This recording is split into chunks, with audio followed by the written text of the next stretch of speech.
Hello there, ladies, gentlemen, and unicorns. Good evening, good afternoon, good time of day. I'm so grateful that all of you are here. It's essential for me to say this because I just looked at the viewers and they just jumped up from just me and the automated unicorn, and of course you, Commander Stitch, and Kirsy just made it in time. So thank you, Kirsy, for dropping by, because this probably is the spike in my viewers, and by spike I mean it jumped from 2 to 3.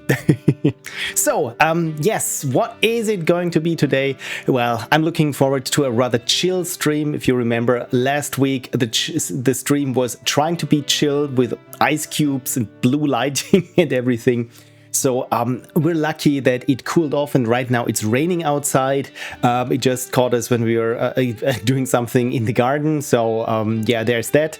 It's where I said, well, what's a little rain will do? What harm will a little rain do? And then it started, yeah, the flashes and lightning and thunderstorm, and then we thought, yeah, you know what, better head inside anyway. And Commander Stitch says, awesome, look great. Thank you, Commander Stitch. You know what? You look great, I'm sure. Yes, as you can see, my good old studio or home office has returned to how it was normally. I had my notebook up here because, as I think I've elaborated at length last week, that I was playing the first Gothic from 2001, a German clunky Euro jank RPG, and finally I finished it. And I have thoughts on it, and also especially, well, thoughts, you know me, with the clunkiness and so on, but also thoughts when it comes to game design. For example, what I find interesting is, I'm not sure if I mentioned this last time, enemies don't respawn. If you collect resources, they don't respawn. Enemies, well, they do respawn between chapters, but it's not everything. It's just where you had a group of 4, then maybe there's a 5th one. But if you killed the 4, then there's only just 1 in this pack of wolves, for example. And also with the economy, again, also only between chapters, maybe some merchants have more items. But the cool thing is, when in the later part, at some point you are on bad terms with a certain faction, and suddenly everyone that was allied with you turns against you. And at this point you're strong enough to take them on, and you take out the merchant. And then when you loot his inventory, it's like, oh, that's the 1,500 pieces of ore that I gave them 20 hours before. You know what? Yoink, it's mine again. So this, in terms of design and some other things that I liked quite a lot. So, but enough about Gothic. Again, I don't know where the name comes from, but anyway. Yes, tea, says Kirsy. By the way, yeah, always good to stay hydrated. And Kirsy says that kind of consistency is neat. I think you've hit the nail on the head, as we say in German, is they are very consistent with their design choices. You might not like them, but apart from just maybe 1 or 2 weird little outliers, it feels like they're always consistent in their design choices. And for example, I had this one NPC that gave me a quest and said, yeah, you need to slaughter or slay one of these 3 different enemies, and I already slaughtered them, and the only thing is you need certain items from them that you cannot get when you do not have the quest beforehand. So I thought, damn it, screwed. This probably from 2001, this game does not account for this. And interestingly, they did. They populated just a couple of enemies so that you didn't have to run around the world. But apart from these little things, they're very consistent. Yeah, if you're on bad terms with a faction, and they have been killing you before, if you're strong enough, you can even take out their leader. So every NPC, and even quest givers and even faction leaders and so on, they are killable in this game. And theoretically, even if you...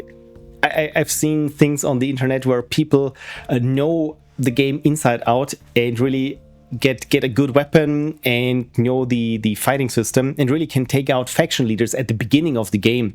And weirdly enough, it doesn't break it too much. So again, I kind of respect that.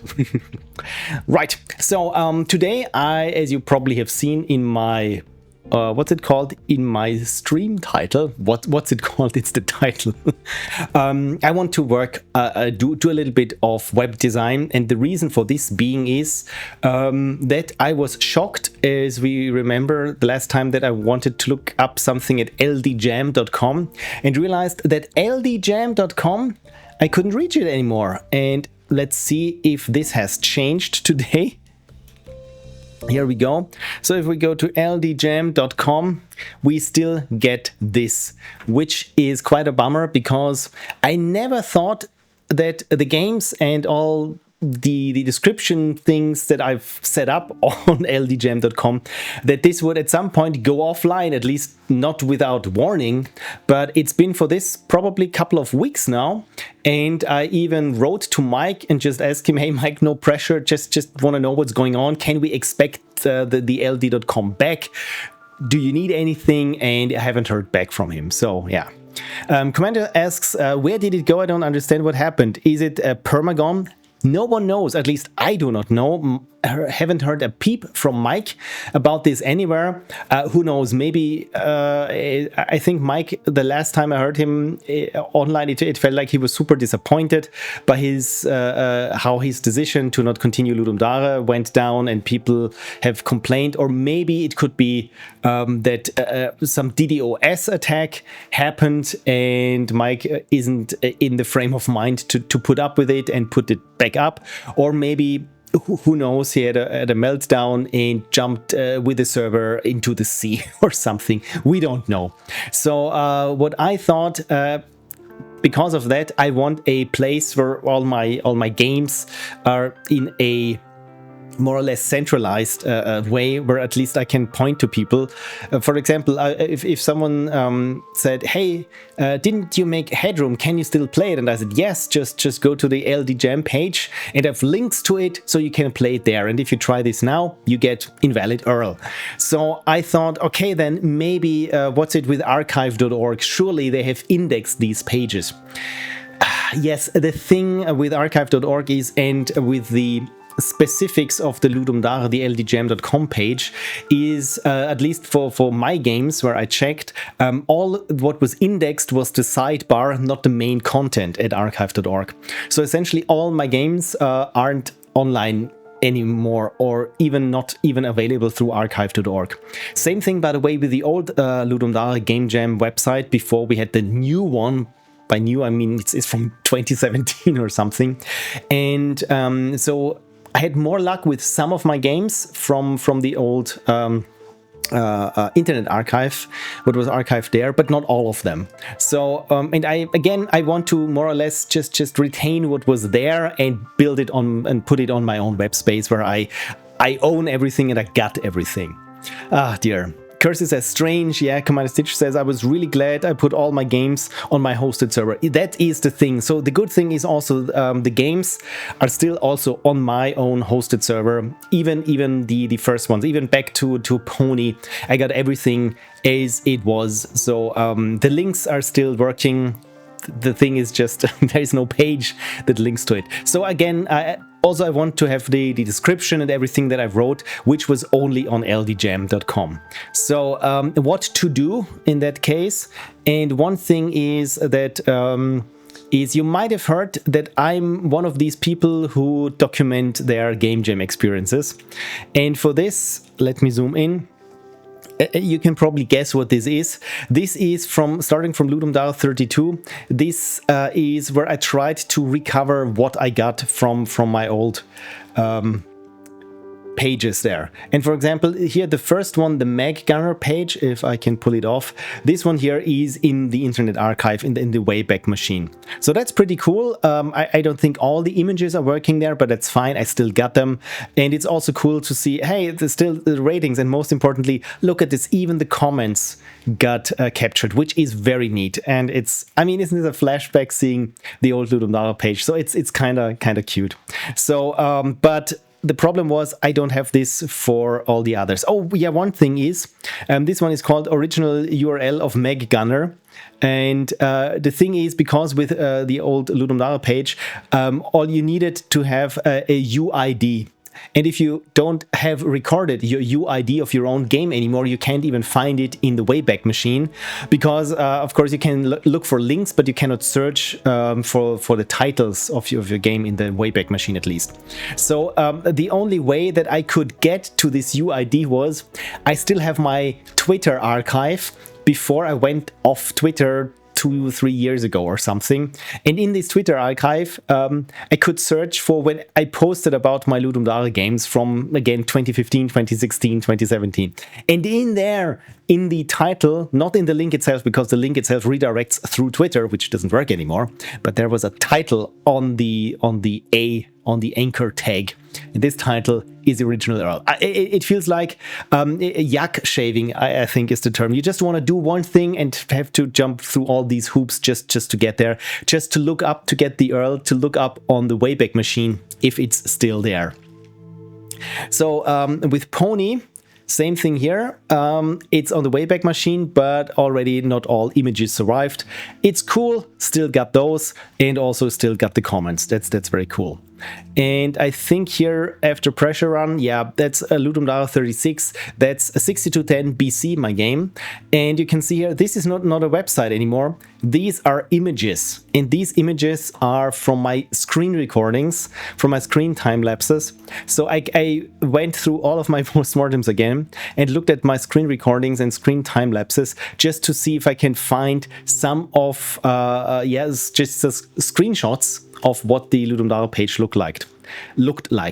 And I found this for most of my old games. The sad part is with, what was it? The Sacrificial Trail. Was it 41? No, that was Zocker. That was Power MT. So with Sacrificial Trail, something happened and I do not have recordings of day 2 of the jam. I don't know what happened. Because it's quite a while back. I still have my, as I call it, my journal from the Ludum Dare event, where I just put in a timestamp and write just a sentence of how I'm feeling and what I'm doing. So apparently I still worked on day 2. This was a lot of work, the game, so I remember working on it for 2 days. But for some reason it's not in my archive. And so this is another project for future Phil at some point, going through my LTO backup tapes of that year and see if just something happened there on the archival system, or if I do not have it for some reason, which would be a bummer, but hey, we've all lost some data. But yeah, anyway, that's the current state of affairs. So and I want to not so much recreate these pages, but just the information on them, so that when someone clicks on, let's say, Power MT, that they aren't just thrown into the game themselves, but here it says notes and hints, and yeah, just pretty much anything that I want to relay about the game. Just like, hey, this is the game, this is some background on the game, there's the post-mortem to the game, here's the video to the code review of the game, and here's the link to the soundtrack or something. So again, to have everything centralized on my own hosted web server, because nowadays with the internet and everything being scraped, it really feels like, yeah, I need to take ownership of my things. I mean, I'm not talking about things probably being scraped by AI, who knows, but what I feel might be imminent is when you look at things like Stack Overflow. No one's using Stack Overflow anymore. I've seen on Mastodon a graph of Stack Overflow usage, and since Microsoft took over and said, yeah, this is our AI, no one posts there anymore. So essentially, Stack Overflow as a valuable resource over the years will essentially be just consumed by the AIs, and Microsoft will sell you the knowledge that's inside of Stack Overflow regurgitated through Copilot, and you have to pay for it. Same thing I feel like with Wikipedia or something, or the Game UI database. So essentially it's all the decades of work that volunteers made over the years, also with open source software, just get gobbled up and sold as a remixed version of the plagiarism machine. So yeah, that's your AI criticism of today. You're welcome. Kirsy says, good idea, put my games on itch at least. Yeah, that's the other thing. What will you do if itch is gone, so again, this is my idea to have everything also on my own hosted servers. But again, yeah, with itch, I think, didn't we have a DDoS attack on itch or something with the DNS Cloudflare thingy, and then itch was offline for a couple of hours or even days. So, and everyone was like, damn it, how do I get to my revenue, for example? So yeah, everything sucks. Kirsy says we could go through past Pixel Prophecy streams to extract our text descriptions. I mean, it would be cool if you still had a screenshot of the Ludum Dare page with your comment or something that I can even reconstruct some of the comments of people. This would be fun, but yeah, it feels like I never expected ldjam.com to go offline for that long without any knowledge of it, what happened, and even with the Wayback Machine not being able to way back any pages there. So again, it was a big moment for me where I thought, oh snap, I need to do something about this. So again, what is it? There's something that I'm about to do. You probably have heard me talk about my new Pixel Prophecy website, and now it's soft launched. So when you head over to pixelprophecy.com, this is the new website here with this banner telling you that, yeah, this site is still under construction. So again, I'm pretty happy with how these images here turned out. This work with me probably will retouch and take out the guitars because they are not looking too nice. They're a little bit busy there on this category icon. Anyway, so the watch page for now just has here a couple of featured things. Again, it reads the channel icon and the thumbnails of the YouTube videos straight from YouTube. So this is again cool. So I'm hosting it more or less, the links to it on my own service. By the way, I also of course have all these thumbnails. It's just more convenient should I change the featured videos to anything else.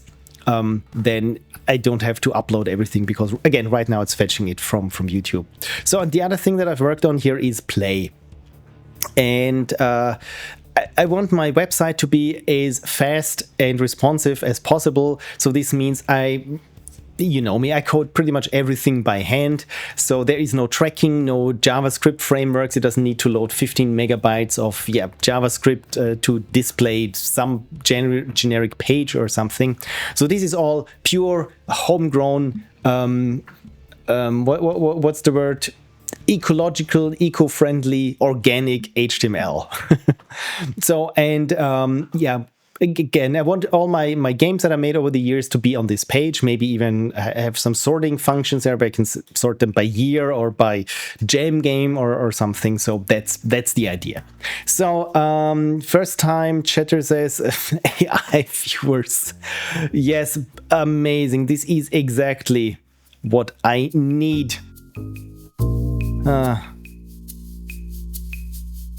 Wonderful. We just complained about AI, dude. The art of each panel is delightful, says Commander Stitch. Oh, thank you, thank you. Again, someone might think this is all AI, but no, this has been lovingly photographed in my dear studio on my dirty desk mat. So this is why it has here some character there. And of course, I did the old color grading treatment of each and every one. And of course, I did some retouching and especially here in this work with me, my desk is not that clean. I retouched and painted out lots of cables there. So again, that it just looks a little bit cleaner. So thank you. I very much appreciate your appreciation of it. So, okay, Kirsy also says, thank you that the website looks good. Yes. And I want to keep working on this. So one thing that I want to have across now the Pixel Prophecy website universe is, for example, that you have this unified header and footer. So on every page here where it's pixelprophecy.com/play, where we are right now, or pixelprophecy.com/watch is the other page. So the header and the footer, they don't change. So and there's also this old menu that does not work anymore because now it's directing to watch/watch. So again, it's not fully functioning at this point, but the idea is to have some sort of unified appearance to it, and that each game again gets its own little page.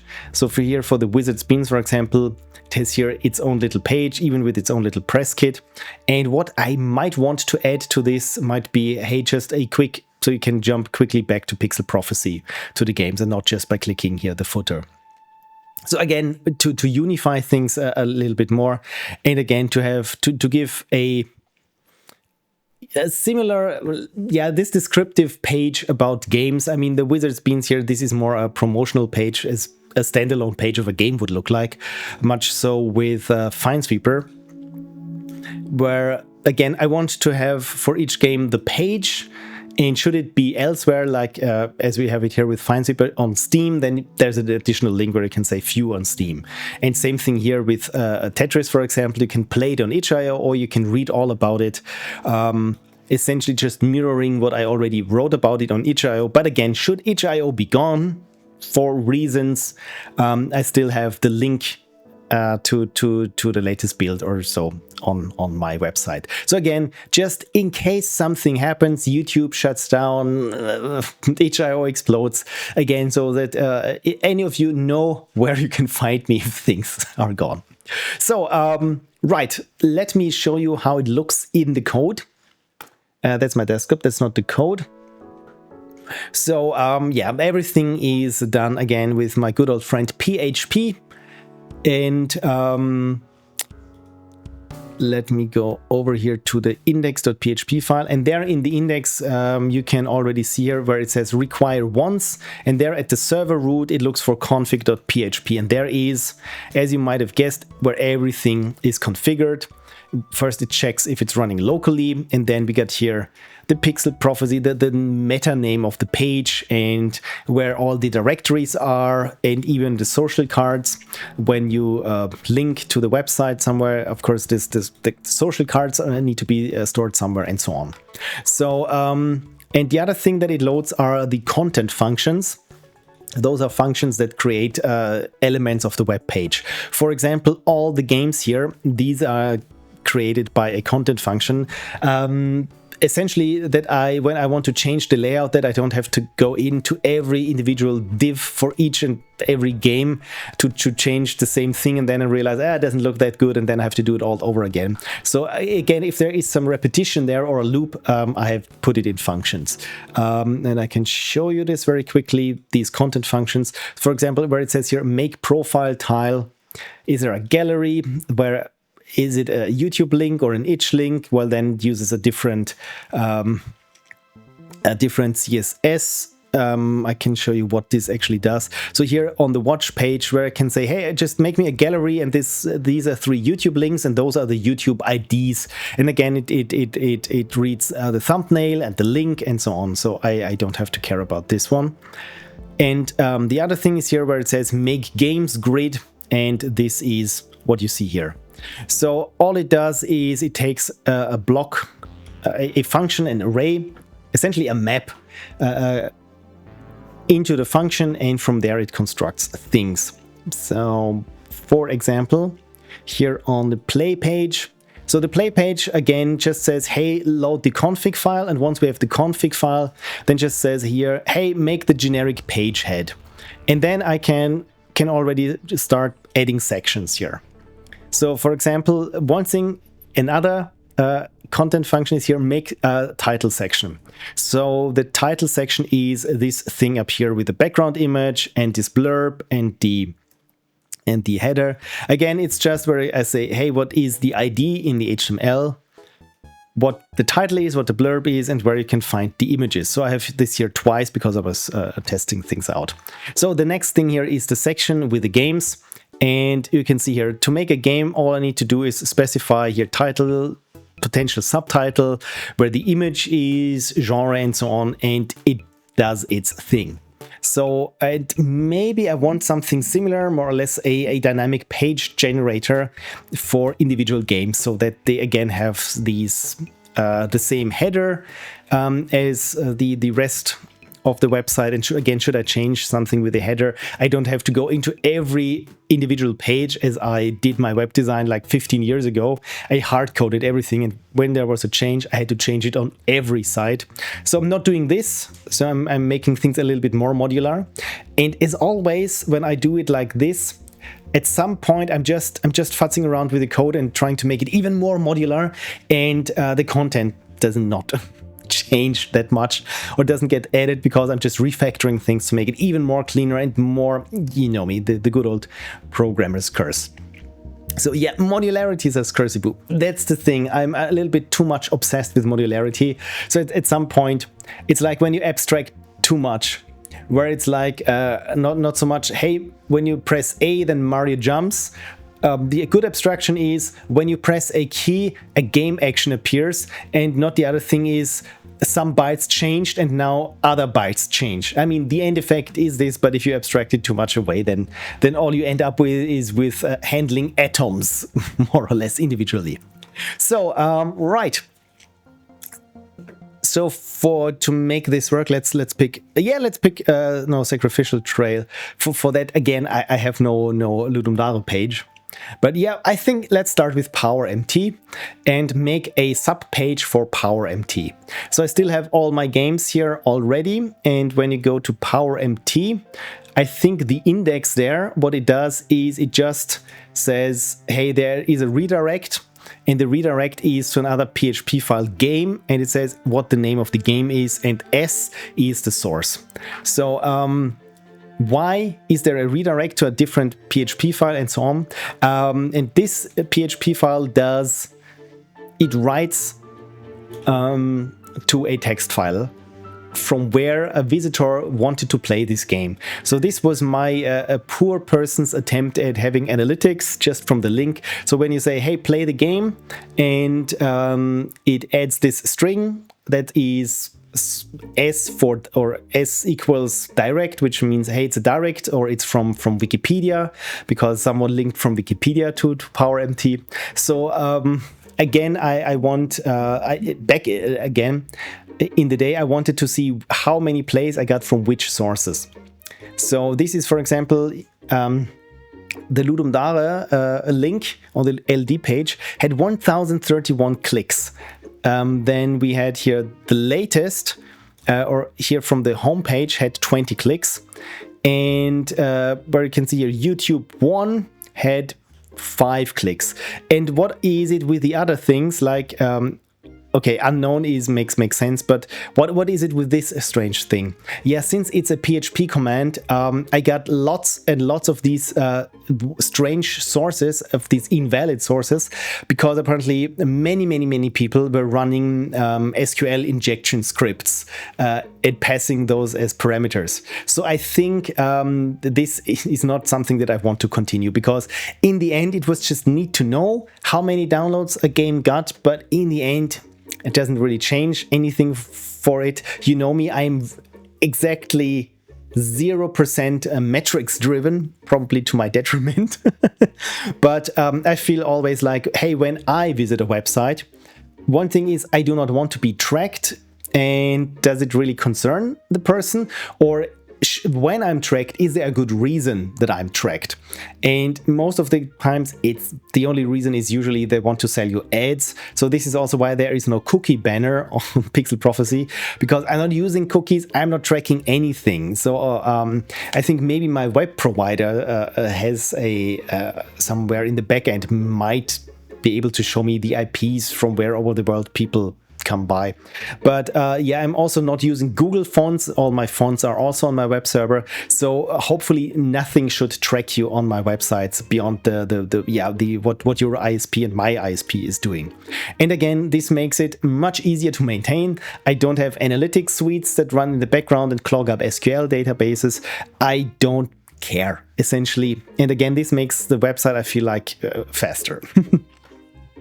So what this means now is when someone goes to PowerMT now with the old link from Wikipedia, they should land on a landing page that looks akin to this again, where it just says, hey, this is the game, this is the logo, here's a little bit about the game, and here, click here, you can get the game or play the game. So and I want to use more or less, for starters now, this framework, or this scaffolding, let's call it, or template. So even have here the PowerMT source and the first couple of versions here, because with Ludum Dare, as we know, we have the submission version, and then I had even made some additional versions of the game, which is kind of interesting to have as archival copies, but I don't think anyone is interested in playing the a 0. Or 1.02 version when there's a new version, or probably no one's going to be interested in this, and probably no one's going to be interested in these statistics. I just showed them to you, so there's that. Right, so we're still here in, where is it? Pressure run. Just need to make sure that I'm in the right directory. So PowerMT already has here some sub directories here with the images and the title. I just changed, redrew, well, not redrew, let's call adjusted the title a little bit. This is the only thing that changed. There's all the music. So essentially those are the resources that the Twine game needs, where they currently are right now. So I'm not going to mess with those. I mean, I could, anyway. Let's go here to index and take out this relocation. And also, of course, maybe we want to test this, right? So I'm running here locally my PHP, so that this is now running from, you can see here, from 127.001. This is now running locally, just in case I want to test things. Right, so PowerMT. First is when we are here, let's make a link here on play. When I want to go to play, does it go to PowerMT? Yes, and if you can see here, it goes to PowerMT, but already loads the latest version, which is not what I want. I just want it to go straight to PowerMT, and there just say PowerMT. So just that we can say whether this works and continue from there. There. So F5, let's go to play, PowerMT, play now, and what is happening? Why is this not working? Play now. There is still the redirect in effect then. That's strange. See, this is why I want to test even when there's not that much going on. So I shift and reloaded, so maybe there was a cached version. So when I click play now, down here in the bottom, the link that it tells me that it's opening is the correct one, but it's still redirecting here online. So we're leaving my local PHP service and it's already pushing me somewhere. The question is why? Is there a link? PowerMT. Strange things are happening, and it's of course, it's sending me to the website and not to the local version. So in that case, I just say, hey, games relative to where this is PowerMT. I think this should work now. Yes, okay, there we go. And to make this a little bit bulletproof, let me zoom in so you can follow along. I have to go the same thing as we have down here, page URL full, and concatenate this as a string. And then when I'm running this locally, it's going to 127.001, and otherwise it's going to pixelprophecy.com as specified. So I just double this. Let's try this again. So we're here locally, play, PowerMT play now, and yes, we are here. And when I hover over it, play now, then the link down here, which you cannot see, it's super small, but it displays correctly 127.001 is the current PHP server that's running. So that's good, that's correct, that's how I want it. but it's opening up here in the same tab. Maybe I don't want this in the same tab, but yeah, it's good for now. So we're here landing there on PowerMT. So again, I want to have the same footer and header there. So let's look at something where I already made this. And was it in watch? No, it was in test, of course. So where we say require once, but I don't think that this is the current version anymore of this. So everything needs here is first access, as it says here, require once access to the config.php file that's at the root of the server, because everything that it needs is in there. And once it got that, then I can say here, hey, require once generic page head and generic page foot. So say here, require once generic page head and require once generic page foot. And when I'm testing this now, F5, play now. See, it looks already like a web page, but the only thing, of course, is that it doesn't show PowerMT anymore, because it's underneath the header. To make this work, I need to put it into a section. That's not how you write section. Section. And once it's in a section, hit F5, then, well, it's still a little bit misaligned, but this is because the section where it's currently in does not have any classes associated with it. But already by just saying, hey, give me the generic page head and the generic page foot, already has here the Pixel Prophecy links to it, the burger menu, and down here even to the imprint, and all the links work. So that's pretty neat. But again, maybe I want to have a header like here with play, where I just maybe have here a screenshot of the game, and where it just says game name and just this little blurb about the game.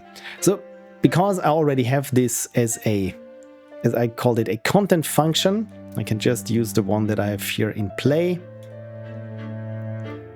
and it's called make title section. Oh, well, that's underneath the footer. That's not where it belongs. So let's put it here and call it section ID is main. Title is PowerMT. And the blurb, I can also probably just copy what I wrote here. Strange things are happening. Will you survive?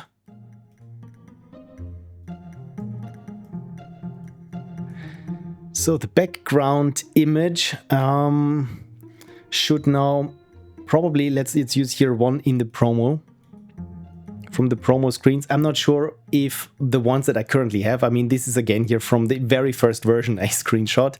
But I mean, for now, just so we can test it.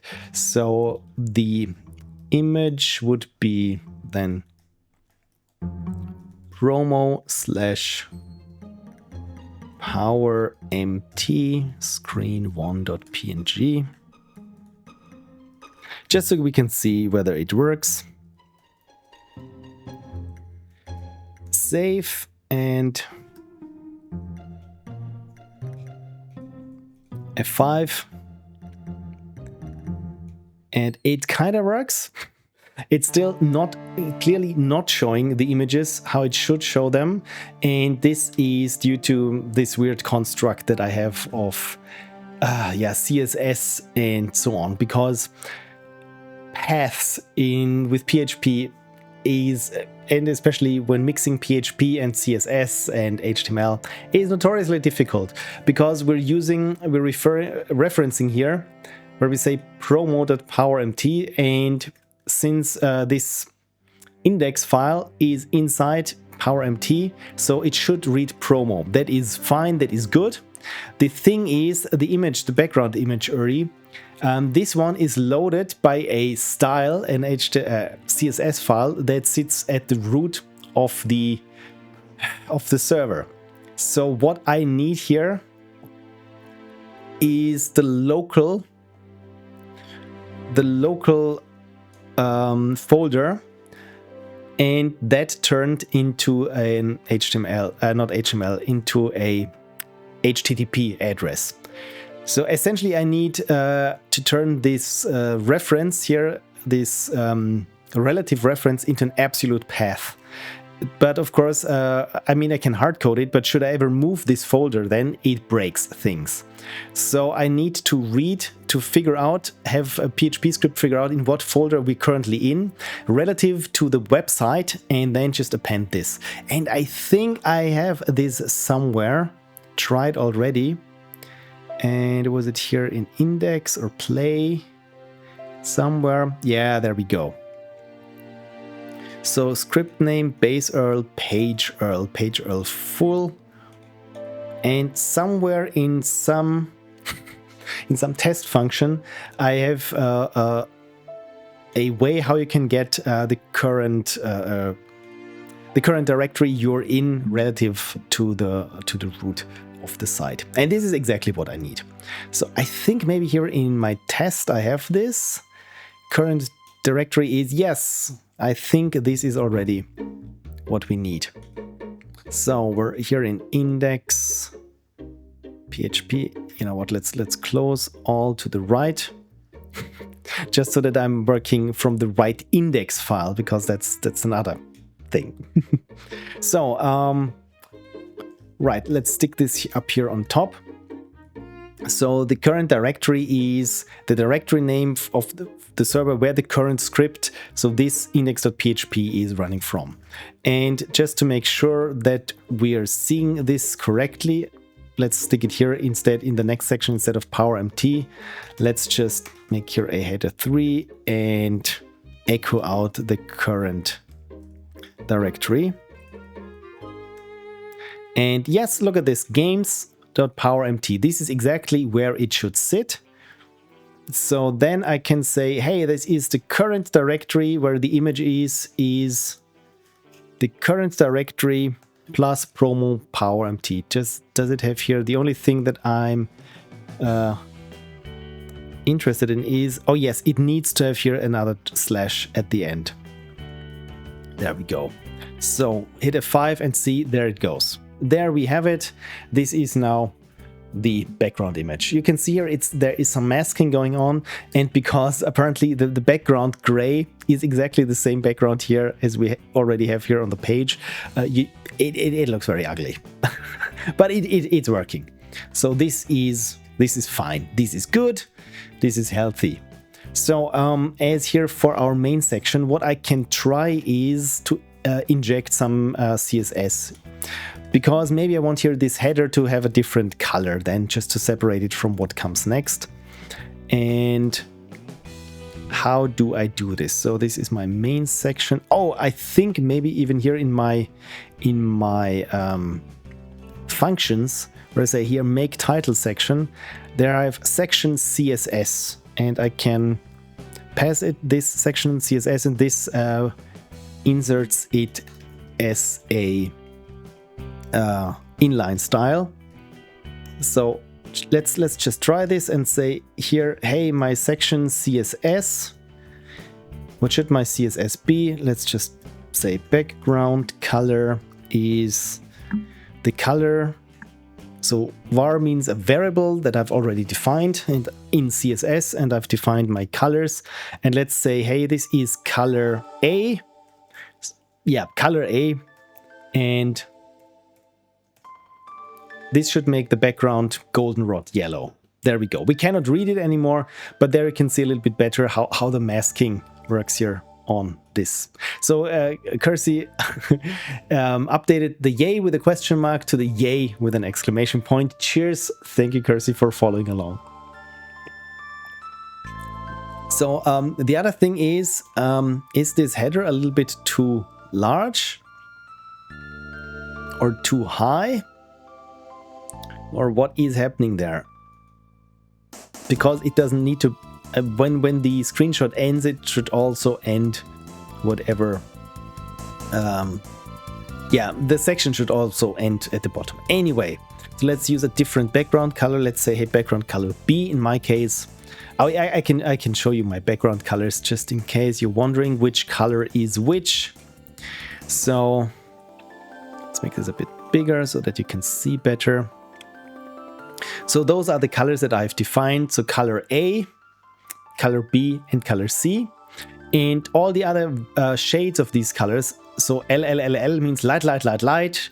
Just light, dark, dark, dark, dark, dark, dark, and so on. So I have this for all my 3 colors here, and have even it here for colors that are called valid. So this is green and invalid is red. I'm not using this anywhere, but the cool thing about this is because it's derived from these base colors, as you can see. And I hope we're back. I don't know, this never happened before, ever since I was streaming, that OBS crashed right in the middle of a stream without anything. I mean, what I've seen is that from the corner of my eye, apparently my FTP program that I had opened just to check how the layout was on the website, this also crashed. And I thought, yeah, big deal, doesn't really matter if the FTP thing crashed, but that OBS just crashes, that is new. So hopefully we're back, question mark. Anyway, if this happens again, I cannot get back on. I will post on Discord and on Blue Sky and Mastodon what my plan will be henceforth. So I mean, little aside, I've been having these kinds of issues again with Photoshop and Adobe, like I said last time, where things just kept crashing like 10, 20 times a session, where it was like you couldn't open, for example, in After Effects, a certain rollout where it was just a path that I drew, so just built-in functions in After Effects without it not crashing. I've also had browser tabs randomly crash in Firefox and WaterFox in my case, and I had problems with games in Command & Conquer where the game just would the entire game would crash. And once I reset my system, which is what I did 1.5 weeks ago or so, things went better. And maybe it had to do with a new firmware update that I applied to my motherboard. But apart from that, I have no real explanation of how this could be. Because before I thought maybe my chip is faulty or, God forbid, my memory. With these weird kinds of crashes, I mean, it sounds like some memory corrupts suddenly from 1 second to the next. Or maybe, yeah, something with my Intel 40900 chip, because this was also notorious for overheating. I downclocked it, but anyway, maybe that was the reason. But apparently, maybe it's the operating system. Who knows? Ah, dear. Kirsy says, I assume they couldn't handle your awesome color scheme. That's probably it. Thank you, Kirsy. Oh yes, talking about where we left off. So make this a little bit bigger and change here the color. So you know what? Here with these colors, when I go here, let's go here to my main page and make this a bit smaller, just so that I can show you. Again, I have here my 3 main colors defined, and should I decide to change one color, let's say here color A, and then of course all the other shades of this color also change along with it. Not these icons, because they are hard-coded or hard-drawn with this yellow, but overall pretty much everything here that is of this main color changes. Of course, same thing here goes with the color B, and depending on how light or dark it is, it also changes the appearance of this website. And finally we have, of course, color C. So should there ever be a Pixel Prophecy redesign, I can really quickly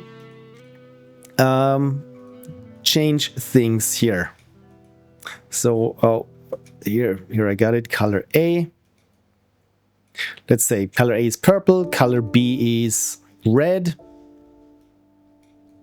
or dark blue, color C is yellow. I'm not using color C here, but overall this is what I really like about it, that because I did this, should I change my mind on some color choices, everything just easily follows suit. Apart from, of course, from the things that have been created, hard-coded essentially with certain values. But again, I think that's kind of neat. Anyway, awesome color scheme. Where were we? So we were here with play, and when I go to PowerMT, we're here at the website, and I wanted to change here the color of the header by changing from color B, and I say color B dark, dark, dark, dark, and I'm not seeing it. Am I here in the right one, or should I go dark, dark, dark, dark? Yes, that was the issue. So dark, dark, dark was already here, this dark gray here, and dark, dark, dark, dark is almost black. But again, what I'm worried about is why so big? Why is this section extending beyond the bottom here of the screenshot? Because here when I go to play, this is not the case, and it's literally the same code structure. So my only idea is that maybe my CSS is doing something funky there when I'm constructing the page. Maybe I'm not closing something here, but no, it's a section, and that looks just fine. So then again, it probably has to do with the CSS.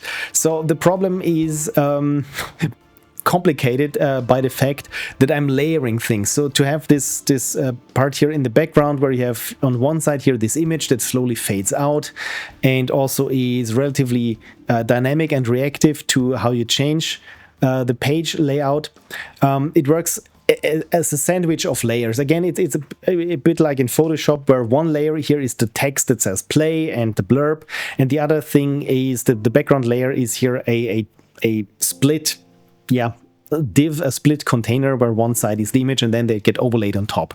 And because with CSS and HTML, where you have things that overlay on each other and not just flow around each other, is always a little bit complicated. I think maybe somewhere there is the issue that I have, and so this means, dear, that's like, it feels to me like at least 70% of web development is debugging CSS. So let's do just that. So when I hover over certain elements, you can see here the vertical split. This div class, this vertical split, has the exact height that I want. When I go down here, this is the main section. This is too high. So apparently somewhere here is a problem or a misconception so to speak, on what HTML or the page or the parser or interpreter is thinking how high certain elements currently are and allocating enough space for them. And this must probably be here in the section. So when I say, let me just change here certain or deactivate here certain section values. So when I say, okay, it was flex grow 1. So that was the issue, because usually this means it grows as needed so that it fills up here the entire container. And I'm using here flex grow 1 so that the bottom, that the footer is always on the bottom. And this apparently means that it just uses up whatever it has here. So that's for PowerMT. Let's see what happens if I disable here flex grow 1 on this page, and it does nothing because the container down here with all the games is big enough. Let's see what happens if I take out here some of the game tiles.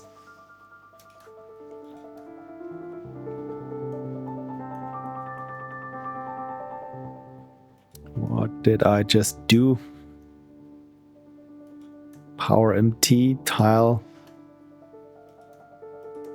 Yeah, okay, so took out some of these, then let's take out the featured section.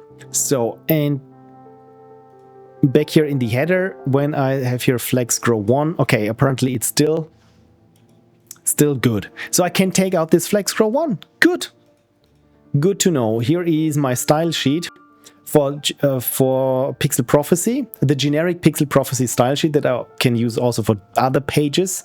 So essentially where it just says this is the fonts to be used and so on. So, and I'm using an additional style sheet on top of that that is also about 1.5 times as long for all the special cases like an icon, a label and so on. So Kirsy says easy peasy, and indeed it is easy peasy. He thought he said what's the word, lightheadedly. No, that's not the word. He said, damn it, my English is bad. You know what, I will have to look this up because otherwise it's bothering me. If I can't remember what the dictionary website is called. So, leichtsinnig. He said frivolously. He said carelessly. It's easy peasy. So, I'm not looking here for flex gap. I'm looking for flex grow. And how often have I done this? And it's probably, where are we here in, is it in the description? No, it was in section here. So general, it says here that sections have a flex grow of 1. So this means for my header in my content function where it says here section CSS, section style. You know what, let's give all those header sections or these title sections. The problem is I'm having multiple headers and titles and I'm running out of names of how to discern between them. So how should we call this part here where we have the image and the slide blurb and the preview? How did I call this? I called this, it's just called section, and the ID in this case is play, so that I know it's for one and this one and only section here. But is it a header? Is it a top image? Is it a blurb? Is it a preview? Is it a snippet? I don't know what to call this. Let's see, how did I call it here in the functions? Title section. You know what, let's say this is a title section. So when I create this here, I'm saying the section is of class title section, and then I can go in here in my section and say, hey, if it's of section and of type, where it's both a section and of type title section,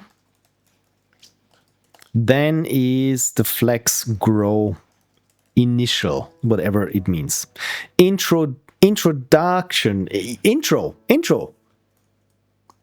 makes sense. So if I update this now, nothing changed.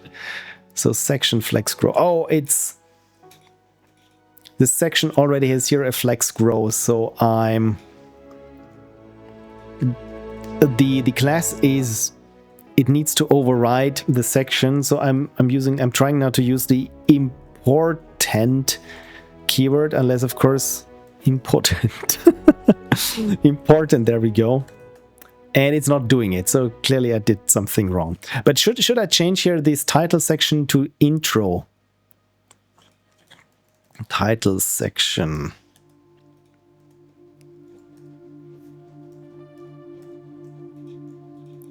Let's call this, yeah, intro. Intro, let's make this intro. Let's also set here make title section. Let's call this make intro section. And of course change this throughout the project. Make title section. No results found. I used this. I did use this.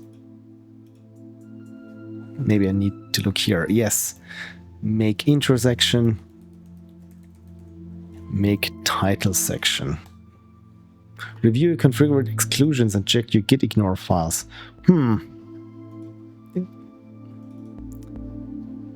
Did I really call this make title section? Oh, I called it make tight section. Tite. So this, of course, is why I cannot find it. Oh dear. Good that we have called this one. So let's go here. Make intro section. make intro section, and let's go here, make intro section, make title section. And also need to change it here. Intro. Did I just call it intro? I think I just called it intro. And Mr. Troy is here. Runs in. Oh, thank you for dropping by, Mr. Troy. I'm here. Don't end the stream. No, perfect timing, Mr. Troy. I'm right at it. I'm right in the smack dab in the middle of my stream. All good. The camera is small. OBS has not crashed since in the last half hour, so we're good. Yeah, tight.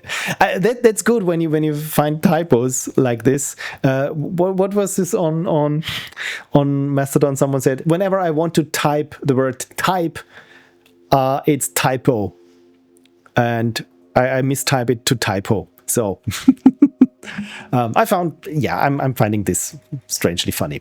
Okay, so our problem that we're having. I'm not having a stroke. I'm just very sloppy talker.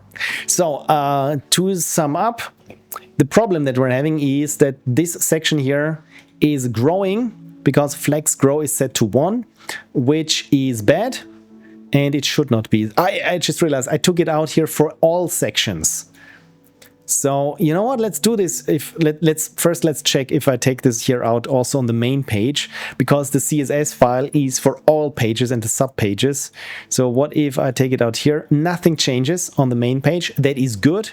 Here on the watch page, what if I take out flex grow? Nothing changes. That's good. Let's check it here for the imprint when I take it out, because this imprint here is not tall enough to fill the entire page. So this should change. Yeah, okay, now this is the reason why now the footer jumps up. But we can try to say, hey, if the section is not the first section, then it's allowed to grow. Kirsy says, flex grow only matters for small pages or any div. I think it matters only on small pages where the content here of whatever comes after the intro is not tall enough.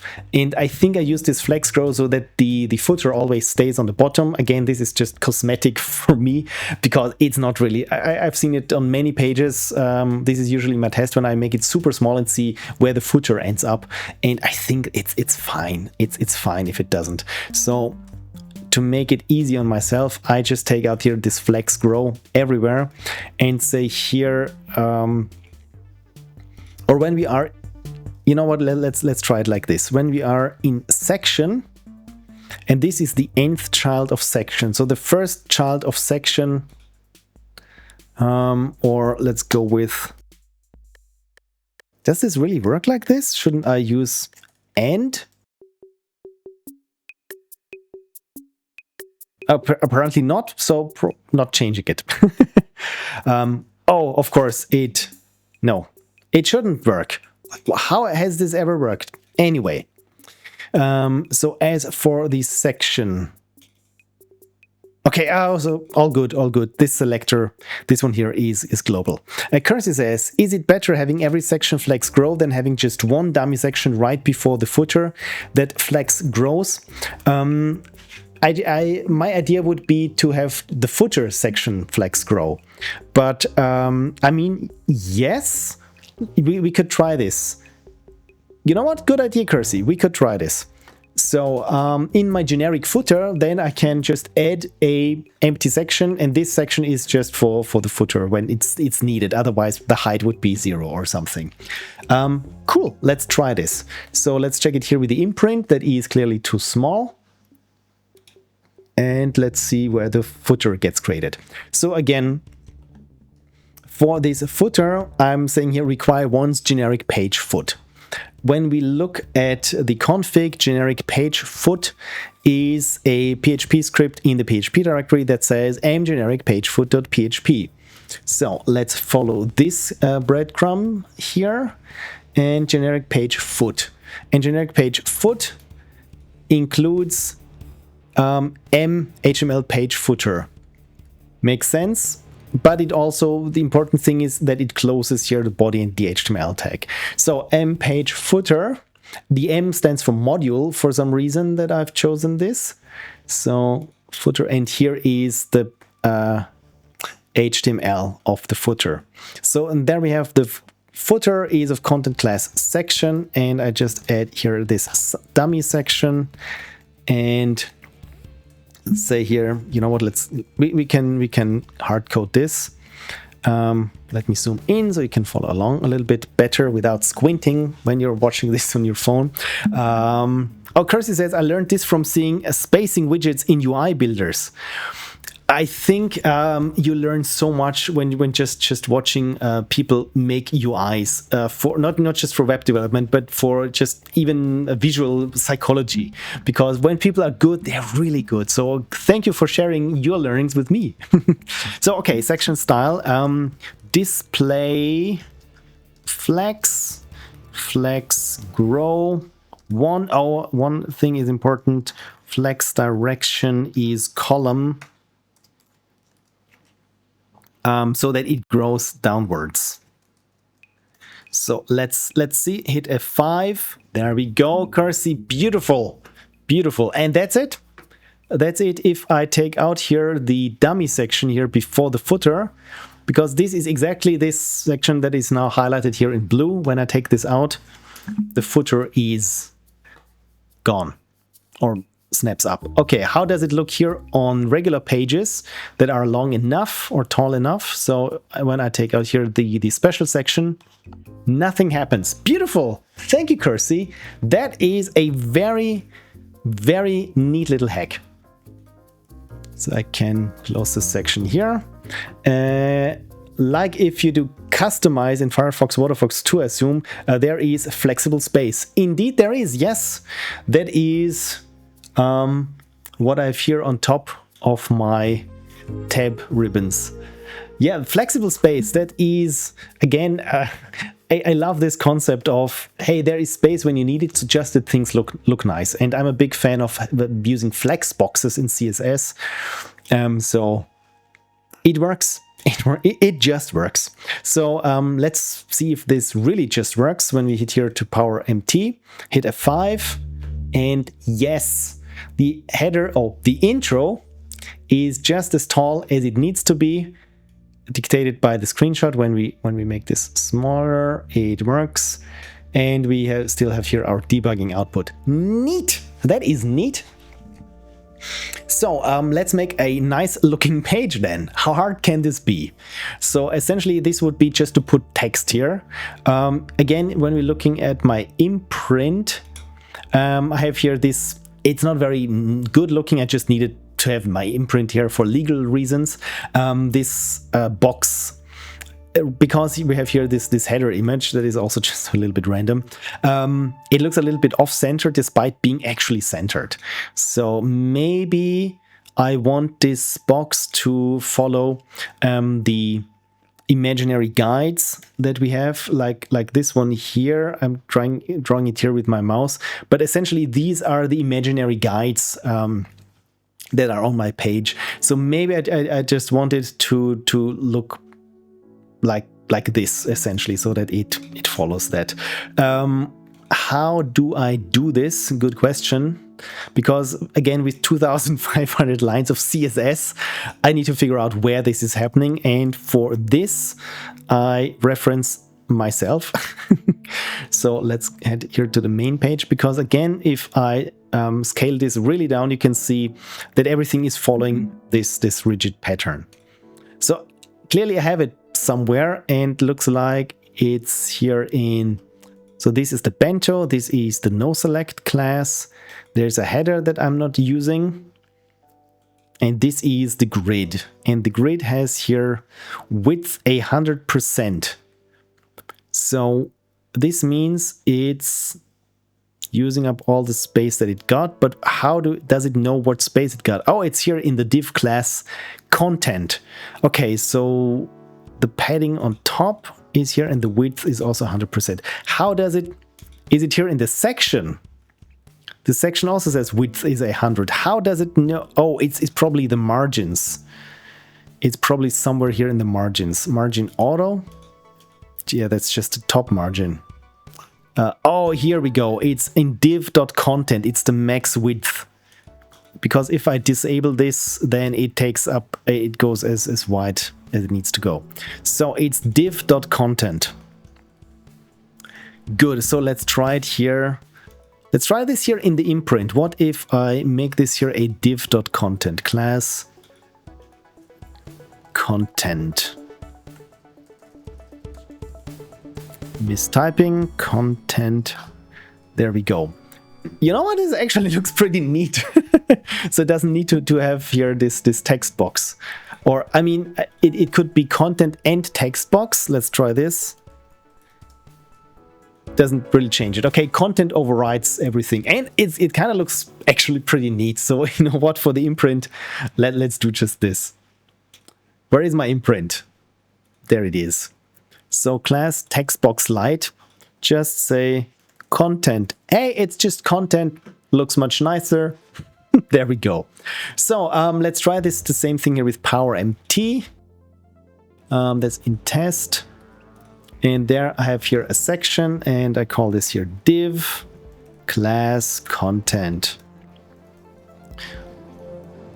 Div also here, and then just say description.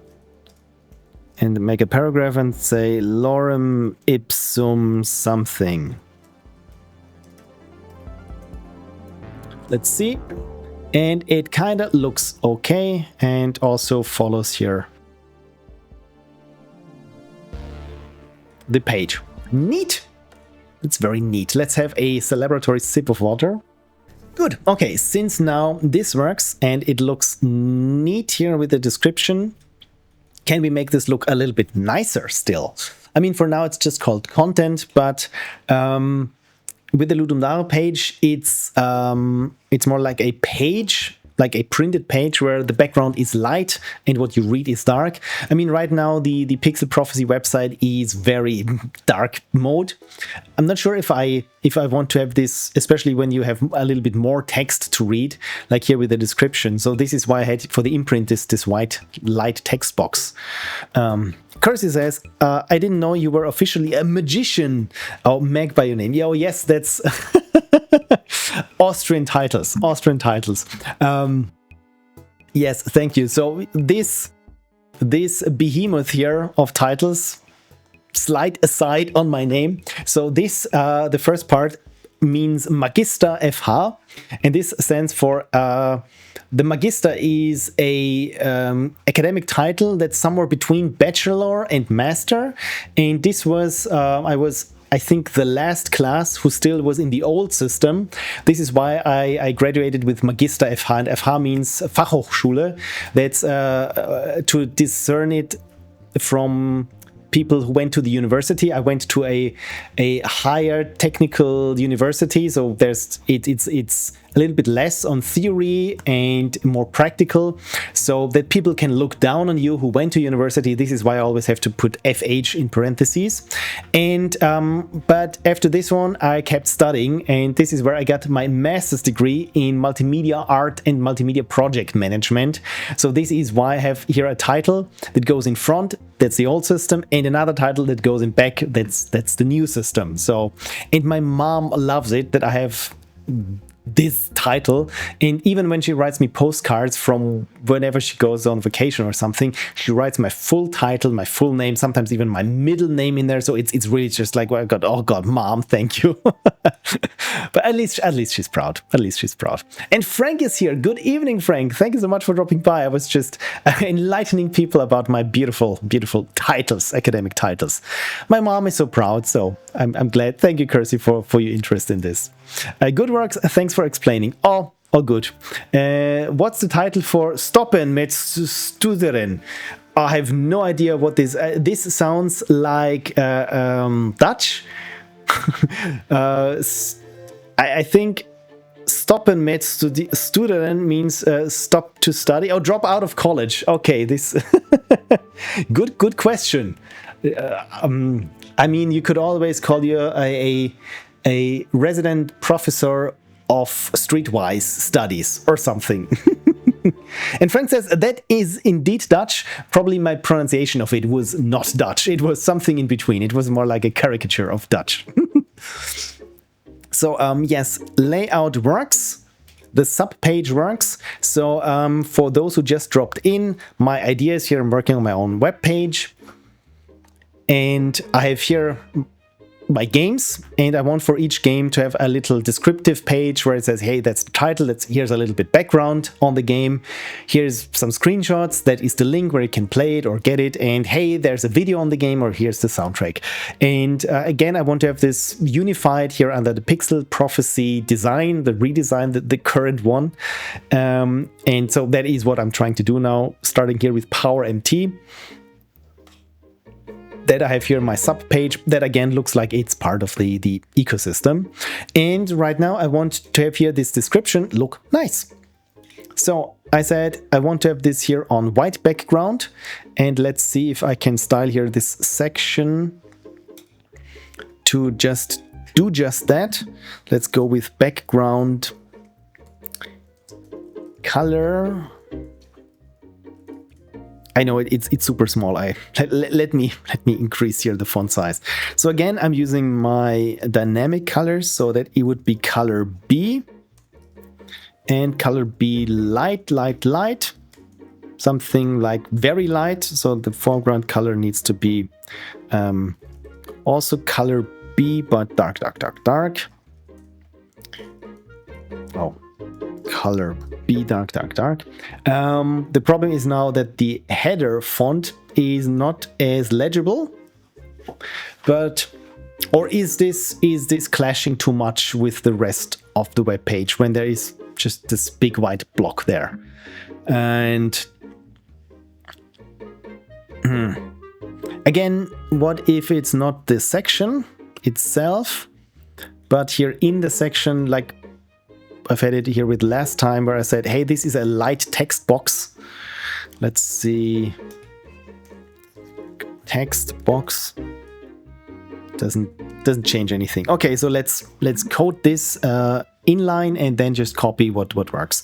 So background color, let's just make this background color same thing, color B, light, and I need to call it Col B. There we go. And you can see it already has by default these rounded edges because I called it here a text box. If I take this out, then it's, oh, I called it text box light, right? Text box light. And then if I take out here the background color, because when something is here light, it already overrides certain things, like here the background color, and you can, I think, even the color of the header when something is light. Or does it change it? Let's investigate here. Oh yes, when a header is light, then it changes here to dark from the light version. But it's not looking very nice, this text box. So what can we do to make this text box look nice? So the text box's padding gets overwritten. Let's say, hey, this is important. Okay, so the content overrides the text box. Okay, maybe that is not what I want every time. Frank says, when I can't avoid doing CSS, I use colors like FF, 0FF, and 0FFF quite a bit. Nothing like proper colors to see which elements spreads to where. Yeah, the good old debugging colors. I also say usually when I'm not doing like this hovering over things, which I started doing because it already shows you margins in yellow and padding in blue, which is kind of helpful.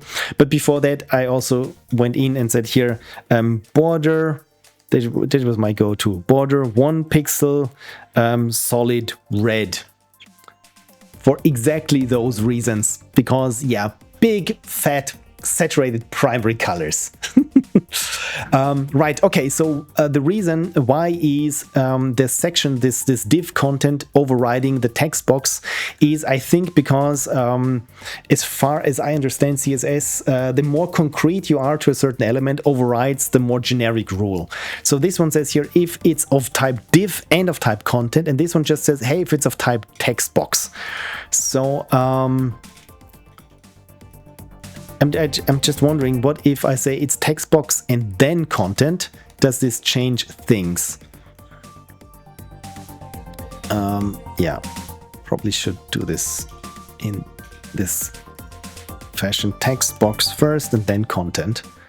Oh, and then of course light. And no, it does not, at least here, the amount or the order of elements here in the class does not change this, which makes sense. So I call it again here div.section. Let's again, to make sure that I'm not, when I'm changing this, that I'm not breaking things, let's open up all the different kinds of pages that I have. And then I'm changing it in the CSS globally and then updating each page and see if something changes or something breaks. The good old fuck around and find out way of programming. So what I want to do is to get here this div.content in my style, because I have here content div. So again, this apparently it says here legacy, so I'm not touching this. So it's content dot, oh, it's here div.content. So I think we do not need to say, hey, it's a section and content. But again, this is still more concrete than just a generic tab, because it's here inside of section. So this ampersand means it's section dot content, and before I had section div content. So this was very concrete. So if I hit F5, all right, I still need to do, probably should program this in here. So it is content text box light. And still not working, but just make sure that I'm going to copy this, that I don't have to type it in every time manually. So content, text box light, hit F5. So again, here it says here the filter rules containing this property is here the section.content in the text box. So I either need to take out the section there, or need to take the content out of the section, or I need to take the text box into the section. So you know what, let's pull the text box into the section. Text box. So those are called generics, external link icon. So light and text box. So if, yeah, let's make this section.textbox. So all the text boxes that are inside of sections should be affected, and it's not working. It's not working. Why is this not working? Section text box. What have I missed? Frank said, I vaguely remember an extension that showed an isometric view of the web page, vague enough to think it was before Firefox called Firefox though. So yeah, that is very old. That was also very handy, if a bit gimmicky, but still, I mean, I can only assume cool for debugging when you have like this explosive view. I think Firefox did have that, but removed it later. 3D view. Okay, Kirsy, you already know, removed in Firefox 47. Interesting, it involves web design, so I've repressed the memories. It's fair, but I'm thinking nowadays when you can do CSS in 3D or have more or less full 3D support with CSS, I mean, you could still write an extension that does this. I mean, kind of like the idea now. Darn it, darn you for putting this into my head. So again, but here are my generics. Why is this not aligned neatly like this? So something is here, 3 columns, category content page. Okay, so my text box is generic. Yeah, let's move it up to the div or content inside the section here. Okay, so let's try this when it's in the section. There we go. Okay, so a text box can never be outside of a section, but if it's here inside of a section, that works. So if I hit here F5 on this page and F5 on this page, nothing should have changed. and it looks like nothing has changed, so this means I didn't break things just yet. Microsoft Edge, says CirsyBu, might have a similar feature now if you dare to use it. Yeah, I'm not using Microsoft Edge. Nice try. Baiting me with nerdy things like isometric view of your web page. I keep watching my web page in first person. Thank you.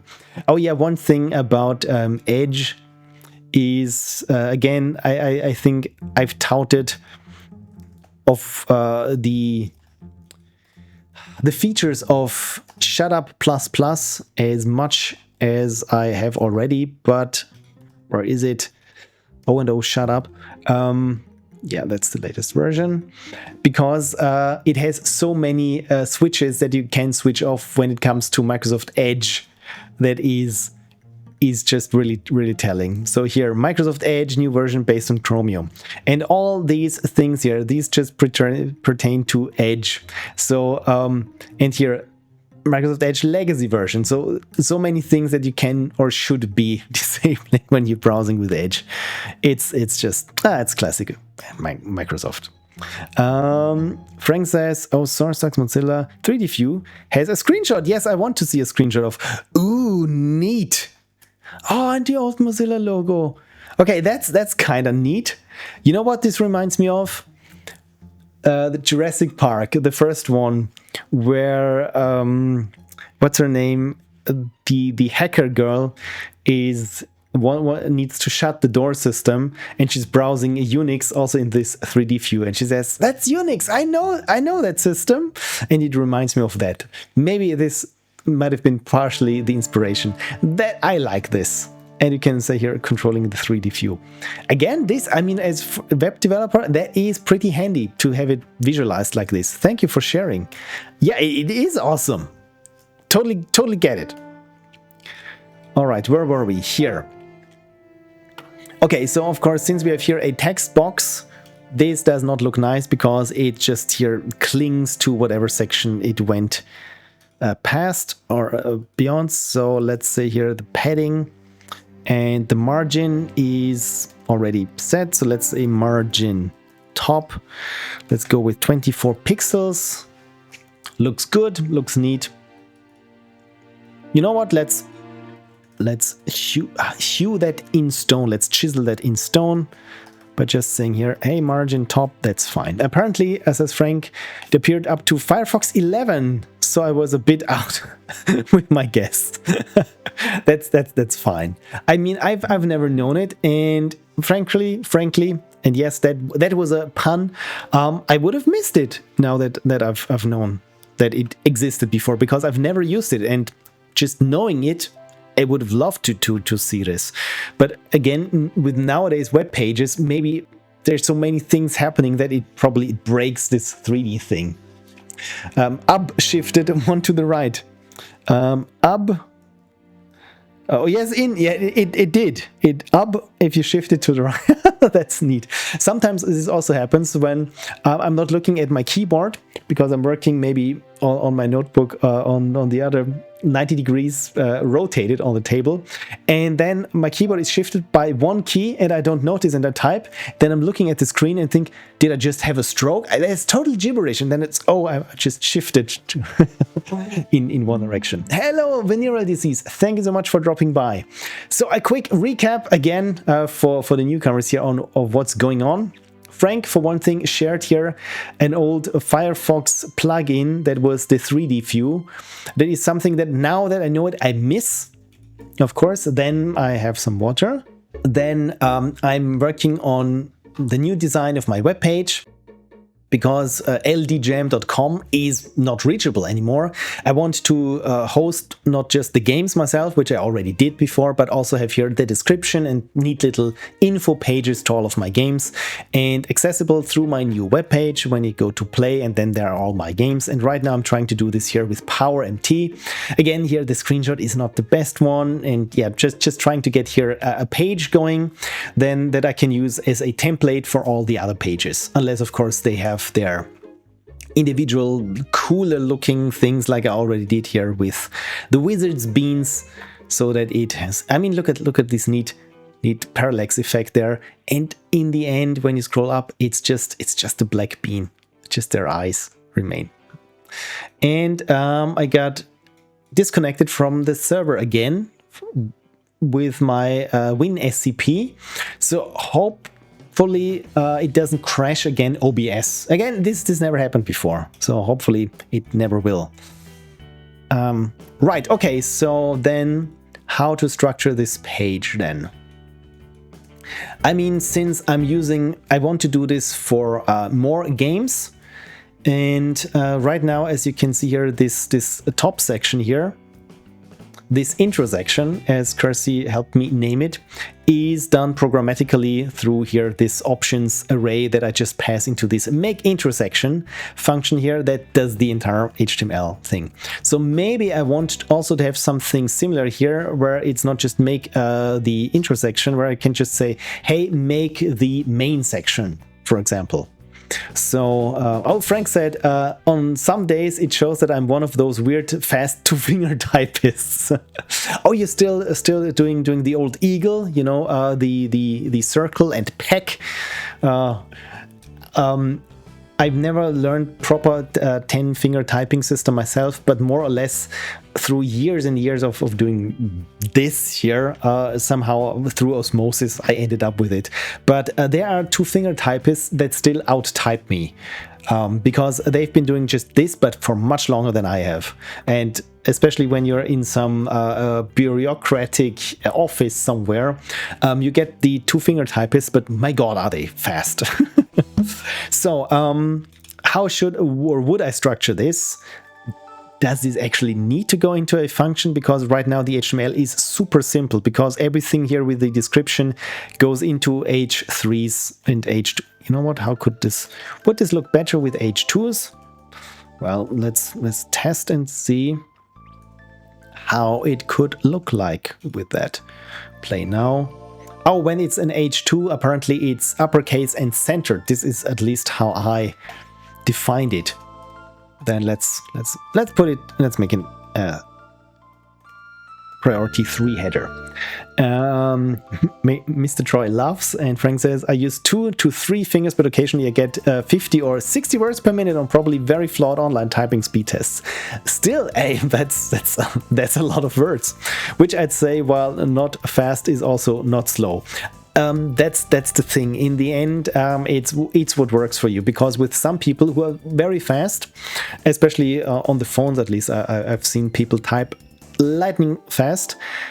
The only thing is they use backspace almost as much as they use the other things, because you just get sloppy. So at some point is the number of usable words that end up that are usable, or is it just the amount of words that you put out there, but they need to be, let's say, edited afterwards. Right, so how to get now here this the content in that I actually have. So I still have here some screenshots of the now gone Ludum Dare page. So the thing is, you can see here, it starts here with power MT, and the next frame from my screen recording that I have is where I already scrolled down. There it just says you played in your browser and navigated by clicking links with your mouse. Apparently this is part of the how to play section, which again is gone. Yeah, RIP Ludum Dare, right? That is really sad, because I've said it before you joined. It's really a shame that ldjam.com is down and still down, and I've asked Mike, just again, no pressure, Mike, but what's the matter with the page? Can we expect it back? Because Wayback Machine didn't scrape it properly. So yeah, it's really sad. Frank says, I don't need to copy prose, I need to type code or possibly design documentation, which means I need to type as fast as I can think, not as fast as I can read.